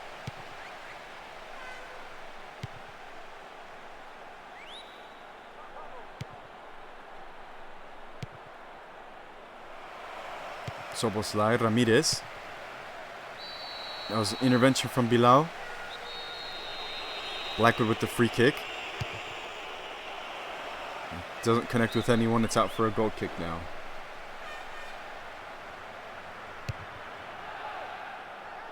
Oh yeah, another question I wanted to ask you guys. I think I mentioned this before, but I'm wondering, what do you guys think we should do with channel points? Because I'm sure there are people that have fat stacks of channel points. So, what do you guys think we should do with them? Like, should we, like, what sort of activities should we have for them? Because again, I'm like not really familiar with what people do for them, so I'm wondering on your guys' input as well. Blackwood and Ramiro are off. Alif Imran takes one of their places. I didn't catch the Royals changes there, Royals changes there. So my apologies. There's the bug again. Come on, man. There you go. Sorry, guys.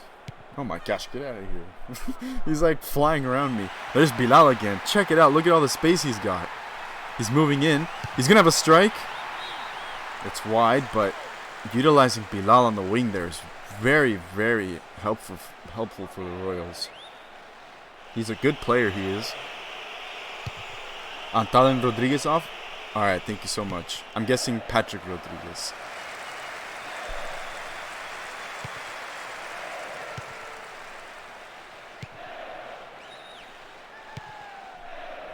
Yeah, good effort by Bilal, honestly. He's been having a really good match today.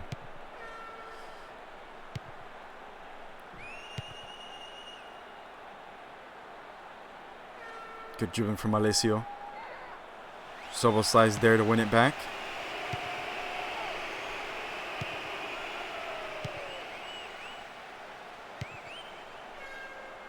$100K channel points automatically win.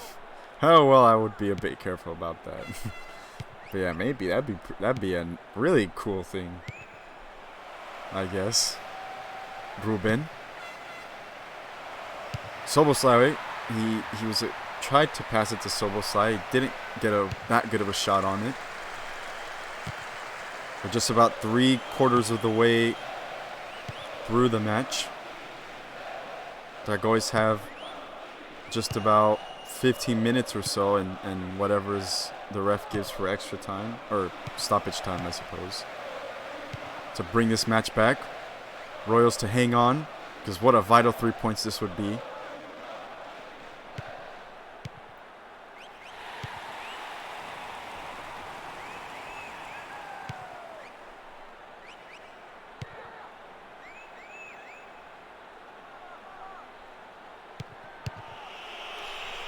That's an interesting idea, actually. The only reason why I think I might be a bit hesitant to do that is I think, if I'm not mistaken, if you're like subbed or something, I think you might earn like more channel points, like at a faster rate than regular users. And if that's the case, I don't want it to be like you have to sub to earn more points, because I don't really think that's fair. Maybe a yellow card for Bilal, but he is demonstrating good sportsmanship, helping Cooper Dubois to his feet. But yeah, I think so. I think I remember reading about it when I was like looking through the Twitch guides of like how Twitch works. But yeah, I think so. I might be mistaken, but I think I remember reading something about that.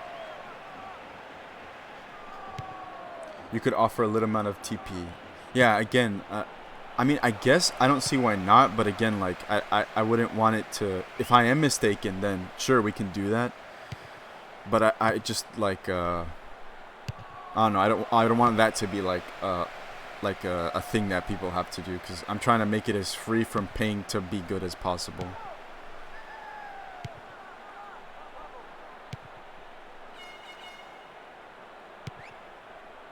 So I don't think that's really fair, because pay to win games really drive me crazy sometimes. So I wouldn't be able to bring myself to do that.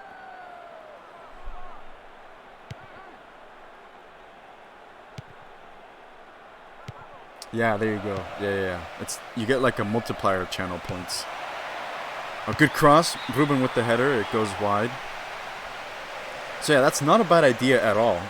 It's not a bad idea at all. And honestly, in a normal environment, if there wasn't a multiplier, I would do that right away. But again, like, I don't want it to be like if you sub, you automatically get more points than more people. I don't think that's really fair. Here's Floyd Lawton. I guess he tried to go for a strike. Goes out. Out for a goal kick. Some cosmetics. That's what I was thinking, actually. I was thinking...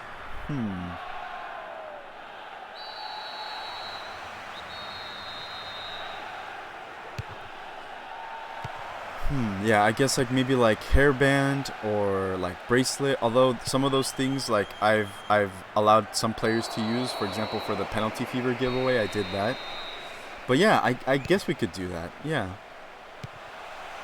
Or like maybe like change hairstyle or like maybe not change face because the faces are already similar. But maybe like change hairstyle or like grow a beard or something like that. I think like that'd be cool.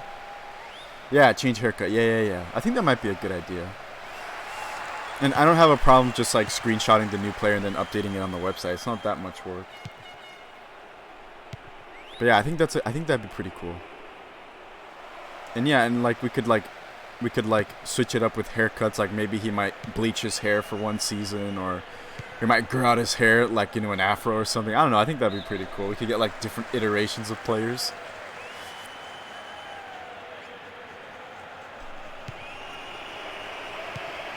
Is the dog haircut off limits? Actually, I'm reserving the dog stuff for a very special occasion, actually.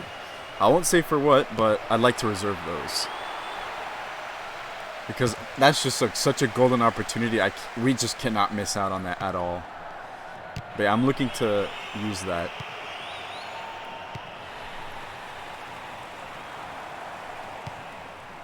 Hi, Saki, I'm back. Hello, Yoma. Good to see you. Good to see you again, man. Hope whatever it is you had to do turned out well. Norfolk have yet to play. Alessio. Alessio's going to time waste. And that's that. Royals squeak out a really good win. This must feel like a sigh of relief for the Royals. Good stuff from the Royals. They've edged out a win against Dragões.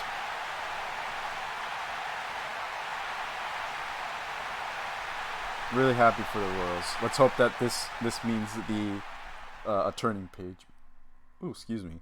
A turning page. Yeah, but we'll check out the pass. That was just such an exquisite pass from Joaquim Montal. There it is. Held the ball. Yeah, he just waited for Brnyashev to make the run and sort of get in the right position. And he just dinked it right in front of him. Brnyashev just had to make the run, meet the ball, and then he just connected with it so sweetly past Trucin. Really well scored there. Let's see, Miro. Good old Bulgarian WWE wrestler who's trying out his fortune in the VPESA league. So far, he did a good job today. Let's see, BL, BU, BG. There it is, BG. 1 second while I write down the stats per usual. Assist from Joaquim Montal.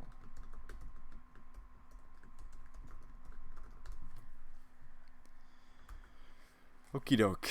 I think it's pretty much repeating now. Yes, it is. We'll take a look here because it's such a nice pass. Wow. Well done. Oh, I like that angle too. And then Brnyashev just met with it. Good stuff. Alright. Now let's see who the game decided was the best player. Dragões shared more of the possession than the Royals. It was given to Kononovic. Let's see.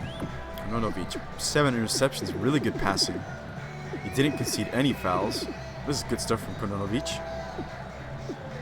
Bilal.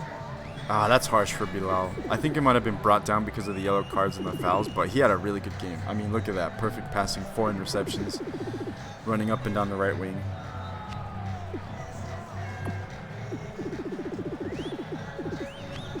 Luciano Espolón.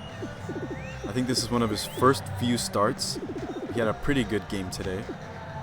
Patrick Rodriguez. Very good passing as well. Unfortunately, lots of fouls on the Royals team today. Same thing with Alessio. Very good passing. Really good passing, actually. Made a name in crossing interceptions.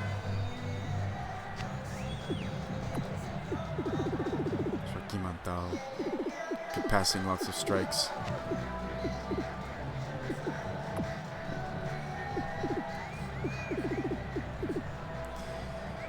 Fernando Rodriguez. Okay, and then for Dragões, let's go to the saves. Performed 6 saves, that's good. Nilton, 7 interceptions, that's good stuff. We've yet to see 15 though, from what Rock Mockery did a few days ago. I think that's more than a week now. Crazy how time flies. Sandro, who's helped a lot in the attack actually. Alex Anderson. Didn't see much from Alex Anderson, I'm afraid.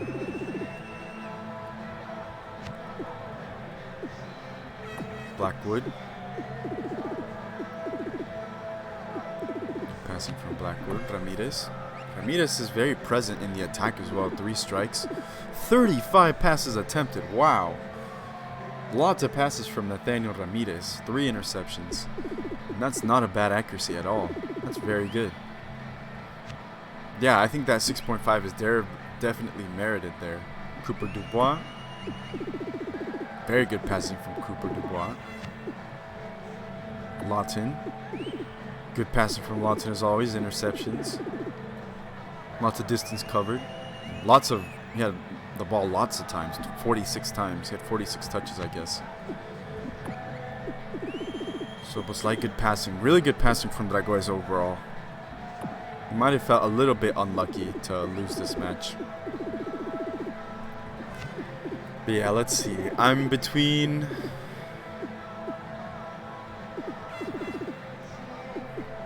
Let's see, Kononovic.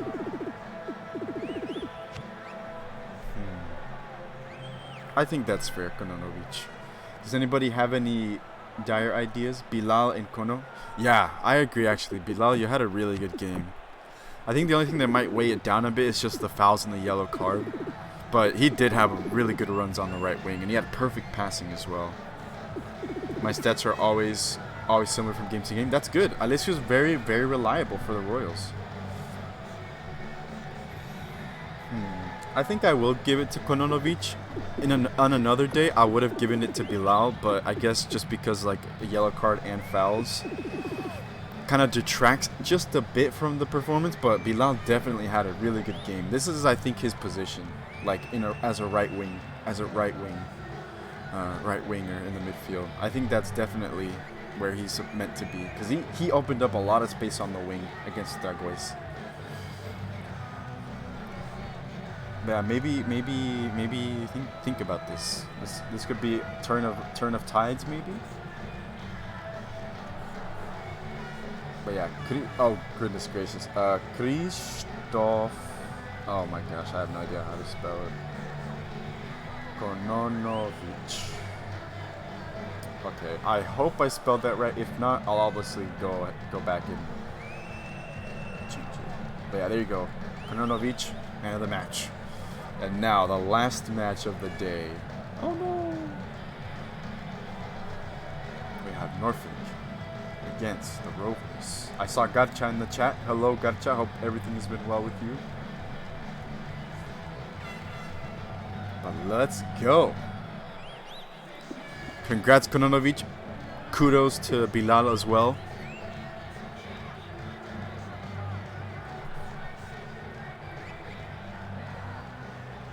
Norfolk, okay, Norfolk Rovers.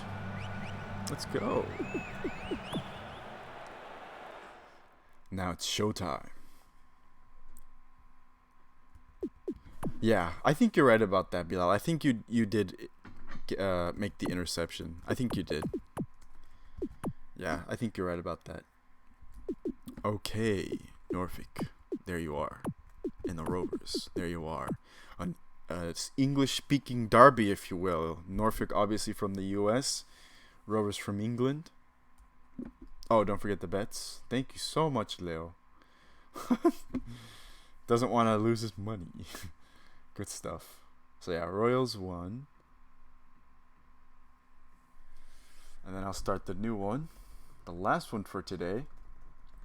But yeah, I think the cosmetic things for channel points is a very good idea, and I see that a few people like it in chat as well. So if you guys want, in the suggestions in Discord or on here on Twitch as well, you can write down like what sorts of things I can have there, and then I'll take a look at them and then I'll adjust accordingly.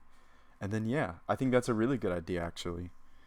Again, no TP because of what we saw before, that those who are members earn TP at a higher rate, or earn channel points at a higher rate, so it wouldn't be fair. So yeah, there we go. The predictions should be in the chat now. Yeah, let's go. We're heading back to the good old VPESA arena. It's gonna be very nostalgic when all the teams outgrow the stadium. Then it's gonna be left for the smaller clubs, whoever those clubs might be. But yeah, last match. Let's see how this turns out. Now we're in a very interesting spot because Griffins won, so they're with 20 points at the moment, which is very close to the all-time most points scored in the season. Ezhdehan has that record from last season with 22. So I think they might burst past that one. But let's see, the Eagles, if I'm not mistaken, they lost their first game. Ezhdehan won, so they're above Eagles. So if the Rovers win, they'll move into second place, I believe. Yes, and if Norfolk win, they'll slide into, I believe they'll slide into third place or fourth place, one of those. But yeah, very, very crucial for the fight for the top 3. Good night, guys. Have a good last game. Thanks, Alessio. Again, always good to see you, man. Hope you have a great night. Hope you have a great rest of your weekend. Take it easy. Yeah, thanks for stopping by as always.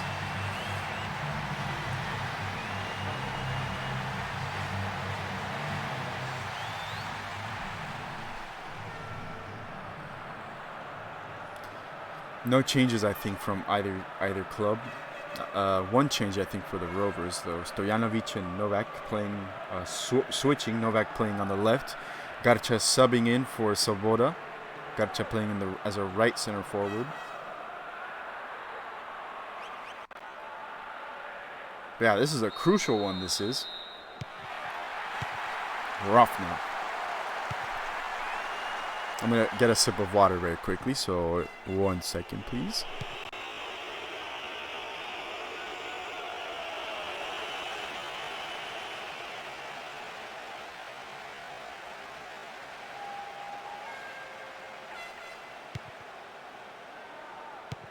Alrighty, I'm back.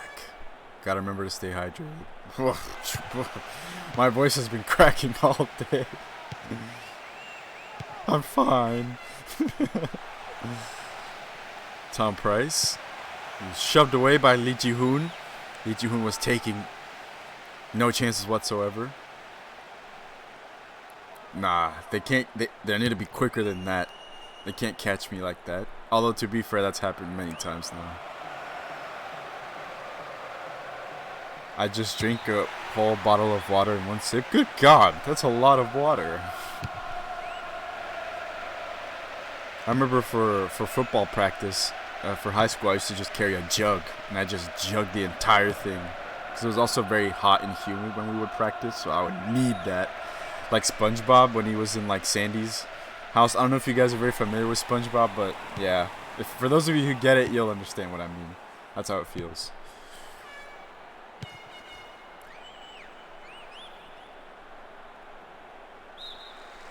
Because like when I was a kid, I also had a lot of asthma, and I don't think I have it now, but I think it's still with me a bit. I think just a mild bit, cause I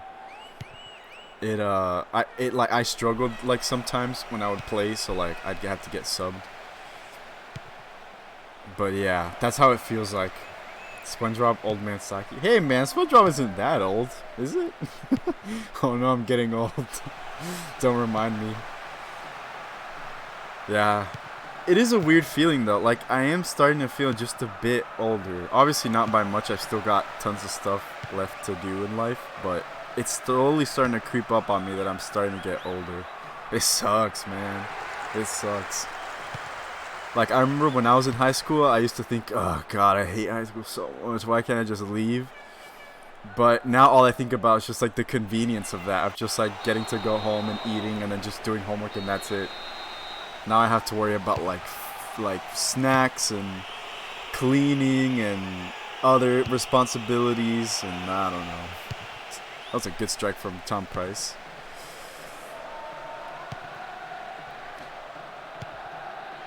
I played today and got 3 assists as a midfielder, even though I'm a goalkeeper. That's great, man. You're kind of like Peter Kask there a bit. He got an assist. That strange moment where he had to take the assist there. So, how about that? Nono decides to go for glory. It looked like it was dipping in, but it was just over the bar.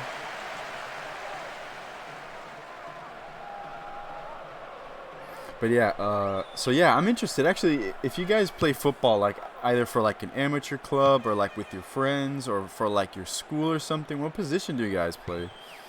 Because in middle school, I played goalkeeper, which was the biggest mistake of my life, honestly, because I was so short. And then in high school, I played as winger. I played as left and right winger, left, right winger, forward.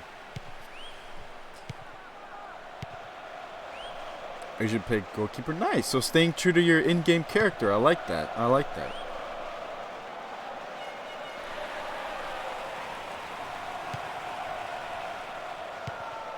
Oh, beautiful pass. Beautiful pass from Novik, I think, to Tom Price. Just out of reach. McGee. Midfielding. Nice. So also staying true to Floyd Lawton. Nice. Good to see that. That actually makes me really happy. Like that you guys play the same positions in real life that you do in game. It's like oddly warming, I guess.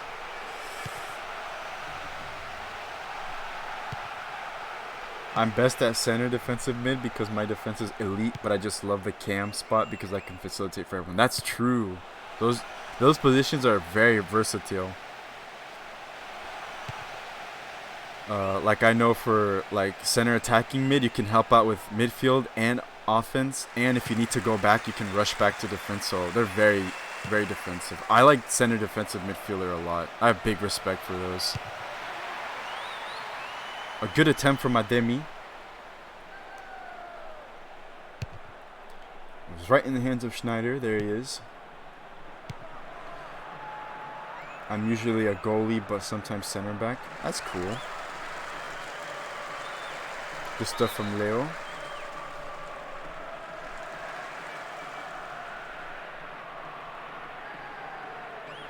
Cam like Ozil. Nice. Whoa, cool. Nice, Harry. Used to be a left back in the days. Nice. Yeah, I really was never big. I was never... Like, I've never been that good of a defender because I'm not very sturdy. Like, I'm a pretty fragile, like, guy. Ademi might have a pop. Oh, good one there from Larson. Ademi might have had another chance there, but it sails over the bar. He really was. I don't think people talk about that enough, Ozil. Because, like, I remember watching him in the World Cup in 2010, and I think he was, like, how old must he have been there? Like, 21, 22, maybe? Let me check. Mesut Ozil. Let's see, 10. Yeah, like 22. And I remember watching him in the World Cup, and I thought he was so good. Tom Price wins it back! Oh, bad mistake there from the defense. Tom Price slots it in. I know I saw him in the chat, so there you go, buddy. Tom Price with an arrow.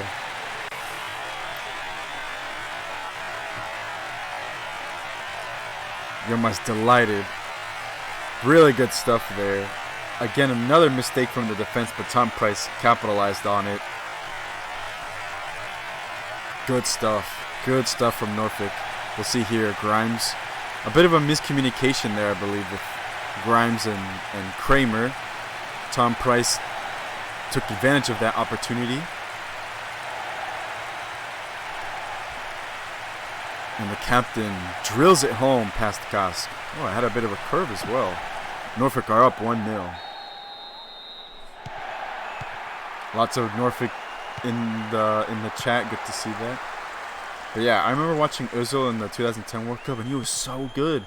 And I remember seeing one of the goals he scored for Germany, and it was like he was like turning, and then he like curled it in with his left foot while he was turning, and it like curled into the corner. It was such a good goal.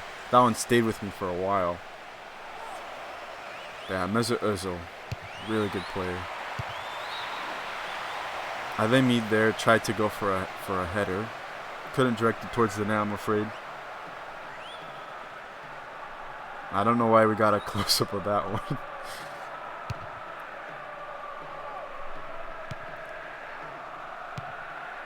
But yeah, for the predictions, everybody's pretty much either for Norfolk or Rovers. They're pretty balanced. No ties, though. Saki, did you watch any players before they were big? Oh, and you just knew they were going to be incredible. Interesting. That was one of them, I think, Özil, because I think that was his big up and coming day.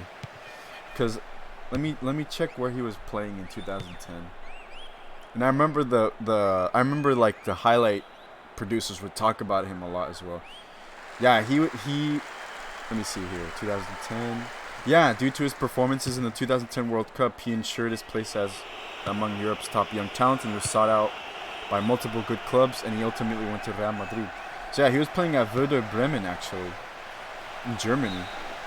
So I guess that would be one of them, because I remember watching him when I was a kid. I would think, wow, that guy's good, and he was like super young, like 22. Let me think.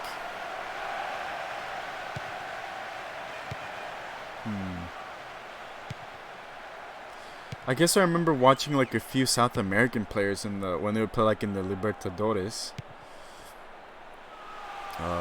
Like I remember watching some some teams from Argentina, and like I made note of them, like Boca Juniors and River. But as for players, yeah, I don't know. I guess the only one would be Mesut Özil. Because then I followed him very closely when he was at Real Madrid, because me and my dad used to watch La Liga games then. On that totally legal, not pirated website. But yeah, those were always so much fun. But yeah, I guess that one, I'd have to think of it a bit more. Of course I remember Messi, but he was already big when he was like 22. Like he was already one of the greats by then.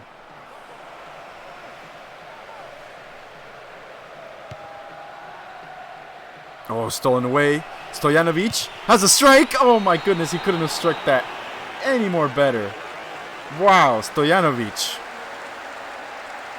Oh, he's wearing the captain's armband. Interesting. That was very well struck. That was just out of reach for Schneider to get. That was cleanly struck from Saka Stojanovic. Well done, Stojanovic. That wasn't really a defensive mistake, I think. That was just good stuff from the Rovers players. Ademi, who tackles Larson. Stojanovic pounces on it. And he struck it, and it was just out of reach for Schneider. That was a good goal. And we're all square again. He isn't a big player. Oh, Yoma says here. Oh, Harry says Özil. Yeah, definitely. I agree. He was so good. I liked him when he played at Arsenal too, but then unfortunately kind of fell off a bit. But yeah, those won't be forgotten, his time at Arsenal and Real Madrid. Matthias Neuer. Yeah, Neuer was good too. He still is. He still is good. Messi, of course, yep. He isn't a big player yet, but I remember watching Paquetá with Flamengo and just knowing something was brewing for him. Yeah, and I think he signed for West Ham recently. Lucas Paquetá. So yeah, I'm really excited to see how he does. I think he was playing at Lyon before.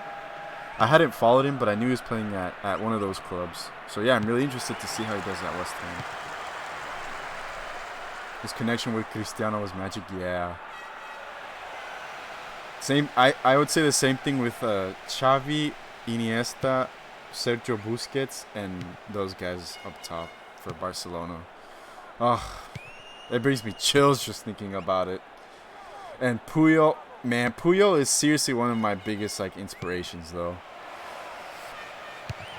Ademi had a strike. Didn't get much accuracy on it, but he did get a strike nonetheless. But yeah, Puyol is I definitely look up to him a lot. Like, dude focused on his game. Wasn't technically gifted. Like, he would like get beaten a few times here and there, but he was such a good captain. Definitely look up to Puyol. Can I change my height to 6'7"? Man, wouldn't we all? Yeah, that'd be super easy. Just get like a basketball player. That's funny, man. Yeah, I've heard of him as well. How do you say that? How do you say his name, Leo? Paquetá in Lyon was a good player, actually.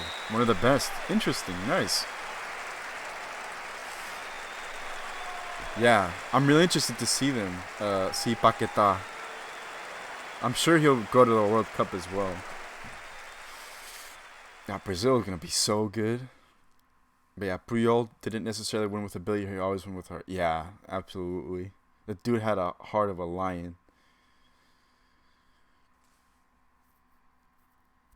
So good. I think is he on track to become a head coach? Because I could totally see him doing that. Let me do a quick check here.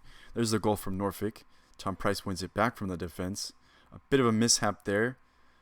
Norfolk capitalized on it and had the momentary lead. So so it looks like he tried to become a sporting director, Carlos Puyol, but it doesn't look like he accepted it. So maybe he's just enjoying a bit of quiet time.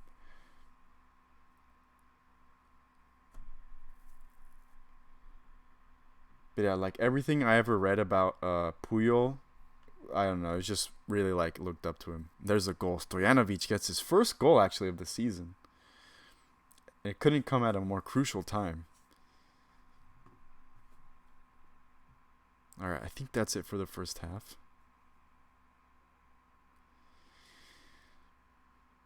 There we go. Last 45 minutes of the match. Last few minutes of the stream. Let's see how this turns out. I remember seeing once that he broke through glass playing pickleball. Puyol did? Interesting. I never heard about that. Maybe vaguely, but interesting.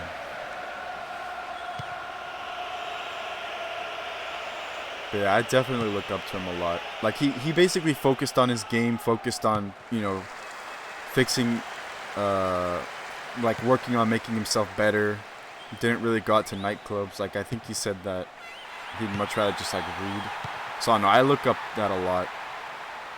Because like when you have that much at your feet, at like what at the time was probably the best club ever, probably in history, it's easy to like lose sight of life then. So I don't know, I admire that a lot about Puyol. Hopefully you guys have like somebody to look up to like that as well. But yeah, who else? Let me think. I remember there was a player that I used to like a lot who would play in the Libertadores. His name was Lucas Barrios, and he was from he was from Argentina, I think, but he was born he was born in Argentina, but he played for Paraguay, and he played in the World Cup in 2010. He was really good as well.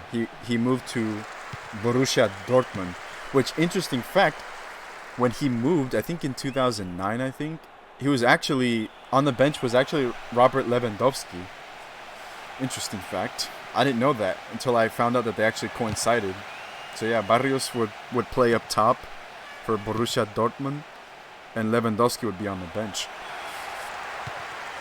But yeah, I also liked him a lot. He didn't become like world star or anything, but I really admired how he played. I put the article in the off-topic channel so you can see it later. Wow, thanks. Yeah, I'll make sure to definitely check that out. I want to read about that.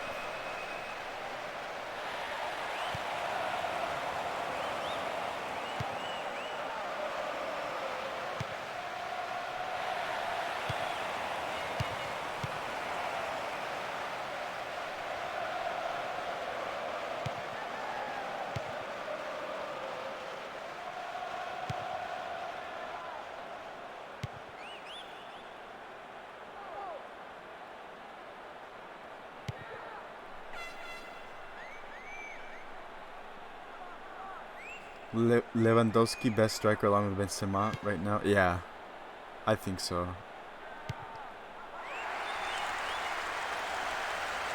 Yeah, I don't know why, but I get the impression that we're seeing like less and less of just like absolute machines up front, like as like a super like natural number 9, like just a rough and super tall guy who's like really hard to shrug off, and he's just there just banging in the goals.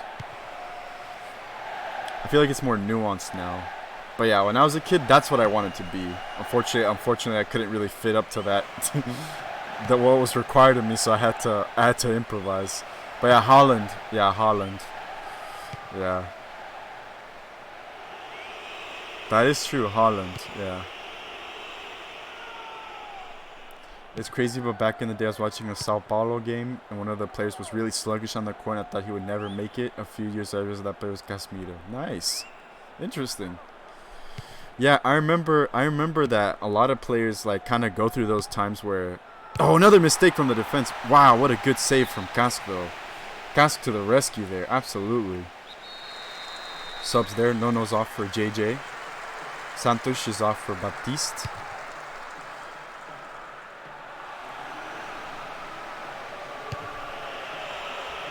Yeah, 9 goals already. Jeez. Yeah, it looks like he's fitting in very nicely in the City squad, which is good to see.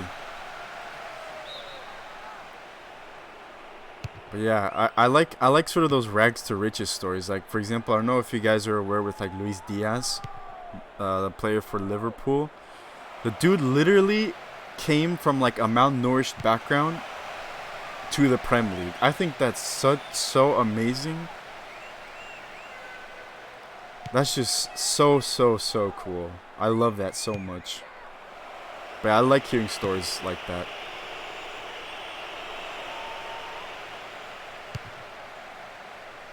But yeah, another thing is also like I feel like it's underestimated. Like I feel like in my opinion, you can disagree obviously, but I feel like in some ways talent is born, but it also needs to be nourished, I think.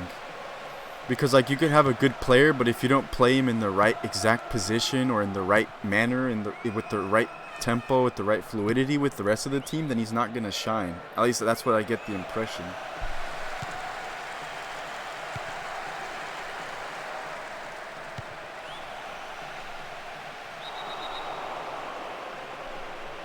So like I like that it isn't necessarily reliant on a player being like fancy and like super good at everything, because if in the team he's good and if everybody works like clockwork together and they know each other, they can like read each other off the bat, like literally like if they were brothers. I think that's just so invaluable. That's kind of like why I try to like hype up the teamwork in the game, because I think that's really invaluable, both in game and just like as a just regular thing to take away from everything. Pinto with the strike. Oh my goodness, what another great save from Kask. I thought Pinto was going to go to the rescue there for Norfolk, as he's done in the past. Kask again with the good save. It is a corner.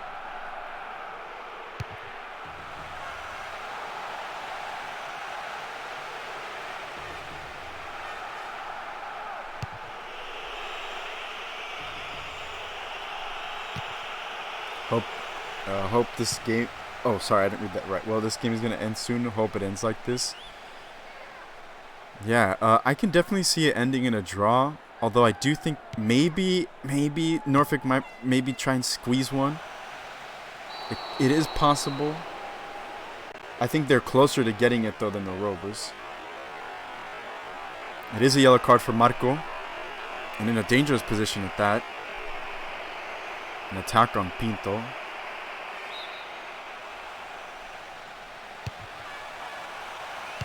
Oh, good header. Oh my goodness, that was just wide. What a header that was from Nathan Hawkins. Kask was not going to get to it, but unfortunately it was just off target. Kask MVP. Yeah, I agree. Kask definitely one of the best players.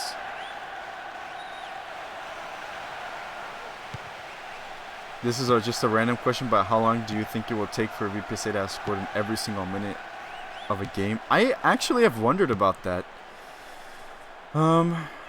Like I know I mentioned before, like I really like to see like a graph of like the frequency of like the goals scored per minute, because I get like the gut feeling that most of the goals either happen super early in the game or super late in the half or whatever it is. It's a really annoying bug. Come on, man, get out of here. Go do your bug stuff. But that'd be a really interesting stat. You can look at like the news in the league, and I have the minutes scored for every single game since the very beginning, so it is possible. If you want to make a graph, that'd be sick, man. I would love that. Yeah, you can make like a frequency, like okay, in the first minute, 1 goal. It is a bit tedious, so you might like.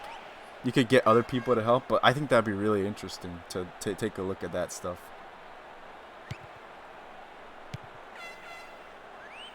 And also, of course, as the seasons go by, we can like make like expected goals the season, expected points, that sort of stuff, so we can see who performs above average.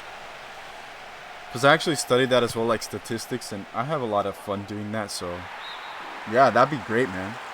I'm sure we'd all appreciate that. That'd be great.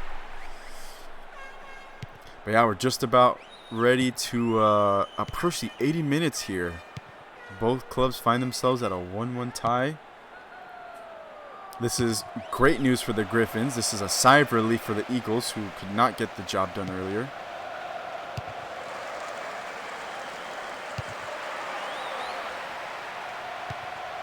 Rovers won it back. It is a foul. It's a free kick for Norfolk.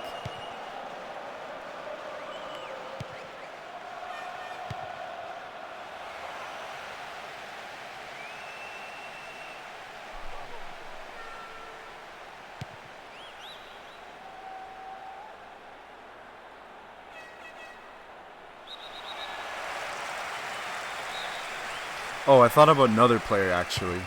I don't think he was like a young prospect when I like watched him, but Kaká definitely one of the players that I like the most as well. Also, just a really nice guy, just in general, like very down to earth. But yeah, I don't think like I remember I caught eye of him in like 2008, I guess, because I remember playing FIFA 08 a lot. And I remember like thinking, man, that guy's good. And he played, I think, for AC Milan at that point. What the heck, Siri? I didn't say anything. Siri, what?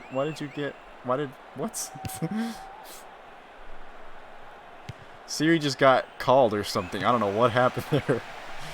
Nathan Hawkins. Yeah, that is true. When did he win it again? What year was that? I remember he was on the cover of FIFA 11 as well, so that was that too. That was when he was at Real Madrid, I think.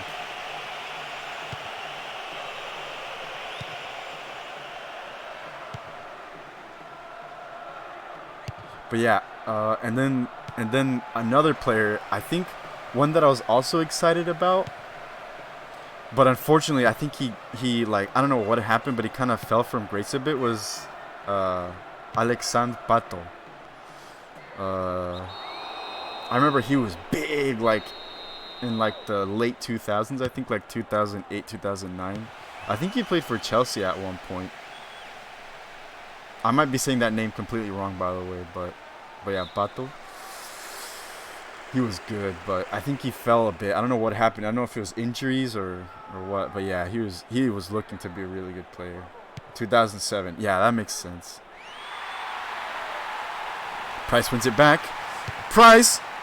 Oh, he tried to go for glory there in the last minutes, but it looks like this match will end in a draw. Novik has had a pretty good game today as well. The pinpoint pass at the beginning of the match was so good. But there it is, a 1-1 draw.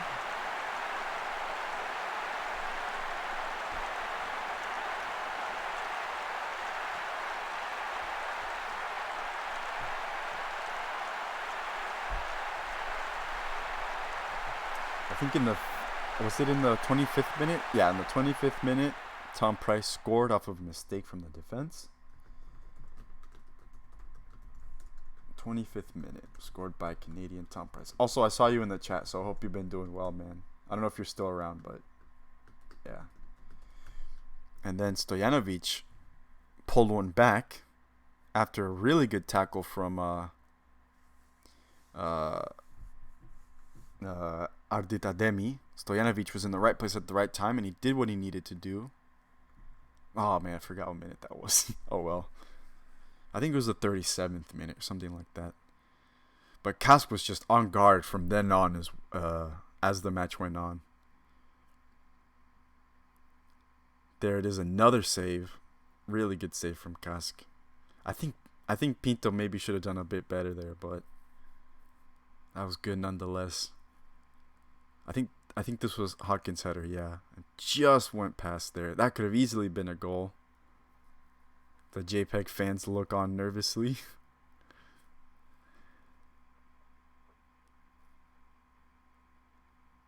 And then Ademi's strike went just over the bar. But yeah, there you go.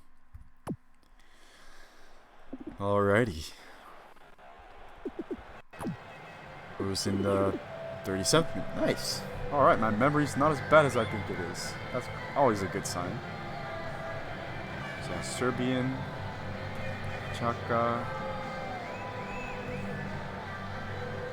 Oh, what was the ending for Serbia? I think it's like RB, RS. Yeah, RS. There we go. I've been having to learn like the flag endings as well. Like CA is Canada, RS is Serbia. Saka Stojanovic scored. Really happy to see him get a goal.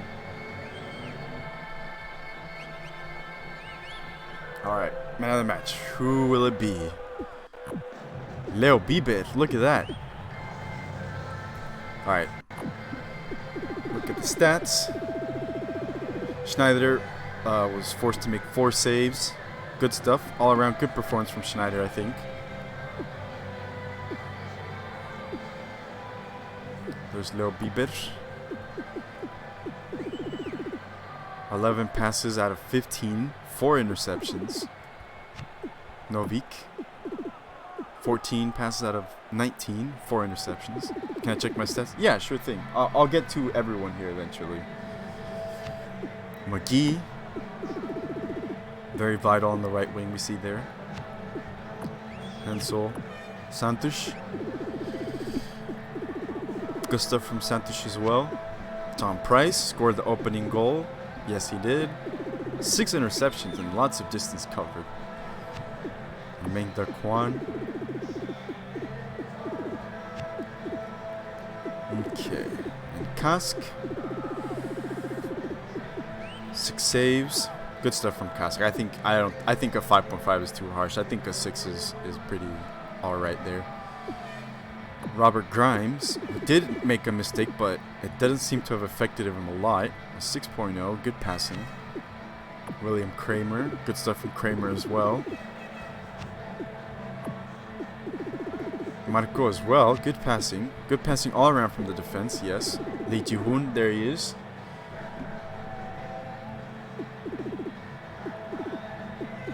Honestly, I didn't do bad today. Yeah, not at all. Not at all. It was unfortunate, the mistake there from the defense and the good tackle from Ademi, but yeah. But yeah, there's Lee Ji-hoon's stats. Very good passing. 2 interceptions. Stojanovic. 8 interceptions. Did make 2 fouls though. Vice. Good passing from Vice. 5 interceptions. No, I think... Yeah, he did... I mistook him for Vice for the yellow card, but it was Vice. Good passing from No as well. Novak. Really good passing from Novak. Very involved. Interceptions as well. Lots of distance covered. Good stuff from Novak. Got you with a 4.5. I guess that might be due to the fact that he didn't have any shots on target, but again, that's always just really harsh because his passing was alright. And he didn't lose the ball every time he got it, so... Ademi, good stuff from Ademi as well. And he had 4 strikes. One of them, of course, went over the bar. One of them was a header that we got the weird zoom in. Here's JJ's stats. Perfect passing, 5 passes. Yeah, very sparse participation from JJ, but he did come on as a sub, so... Let's see. Cask man of the match, Cask man of the match. I agree with that, I think. I think that's a fair choice there. So yeah, I'll go ahead and give it to Kask. The Estonian goalkeeper. He's really probably one of the best players in the league entirely. Like, he's really good. Really happy to see him get a man of the match. And there we have it. That's everything for Matchday 9. Now, just as a quick note, the schedule, I have changed it a bit. So if you aren't aware, please make sure to check under the VPESA Premier League in the channel in the Discord, and then take a look at schedule. It is going to be a bit hectic for me, so I've sort of changed it up a bit. Hopefully that's not too bad, too annoying of a change to make. Hopefully you guys are okay with that. If not, please just let me know so we can talk about it. But yeah, so it might be a while until I learn our next stream. I think the next one I have is scheduled is Thursday next week, actually, and then I think I have the next 2 on Saturday and Sunday, so that'll be interesting. That'll be really interesting, actually. That'll be the first time I've done a stream on the weekend, I think, like a actual stream. So we'll see how that goes. Again, hopefully it's not too annoying for you guys. Hopefully you guys understand. Again, if you have any concerns about that, you can just let me know. Of course, the videos are on YouTube as well, so you're welcome to watch them there as well. And also let me know any suggestions for channel points. We've agreed on cosmetics, so if you have any ideas, like if you want wacky hair, if you want like Ezhdehan hair or something, or if you want like cool cornrows or something, anything, we can just figure out what to do. And yeah, suggestions always welcome there. And yeah, I think I've said pretty much everything. I'll update the league, of course. Activity check will work as always. You can rely on that. And yeah, that's it. Thank you guys so much for stopping by. A huge thank you sincerely from the bottom of my heart, from Cantalupi for the sub with Prime. That means a lot, absolutely, coming from Cantalupi. So I don't know if he's still here, but just gonna put it out in the world that hope he's doing wherever he is. Hope he's doing well wherever he is and has a good time. Thanks a lot for the sub, man. Really appreciate it. We all appreciate it, really sincerely. Big thanks. Tell you what, Lawton, that could be a really interesting change. Lawton with long hair. Honestly, I think that might be playing with fire a bit.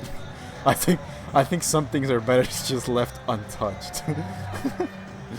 But yeah, we can find some things. I don't know, like, if there were like tattoos, we could do that, but unfortunately, I don't think that's a thing in the game. But I'll try and find things. Oh wait, there's also like goal celebrations, because right now I have them set as default. So maybe we could like choose one. Like I know there's like really cool ones. There's like acrobatic ones. There's like you can like choose your own trademark one. So yeah, lots of fun stuff to play with. Again, just let me know.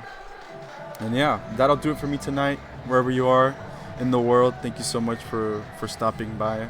Hope you guys have a great rest of your night, great rest of your day, and have a great rest of your weekend as well. Stay safe, take care. Tell your loved ones that you love them, that they mean a lot to you. And yeah, catch you guys next time.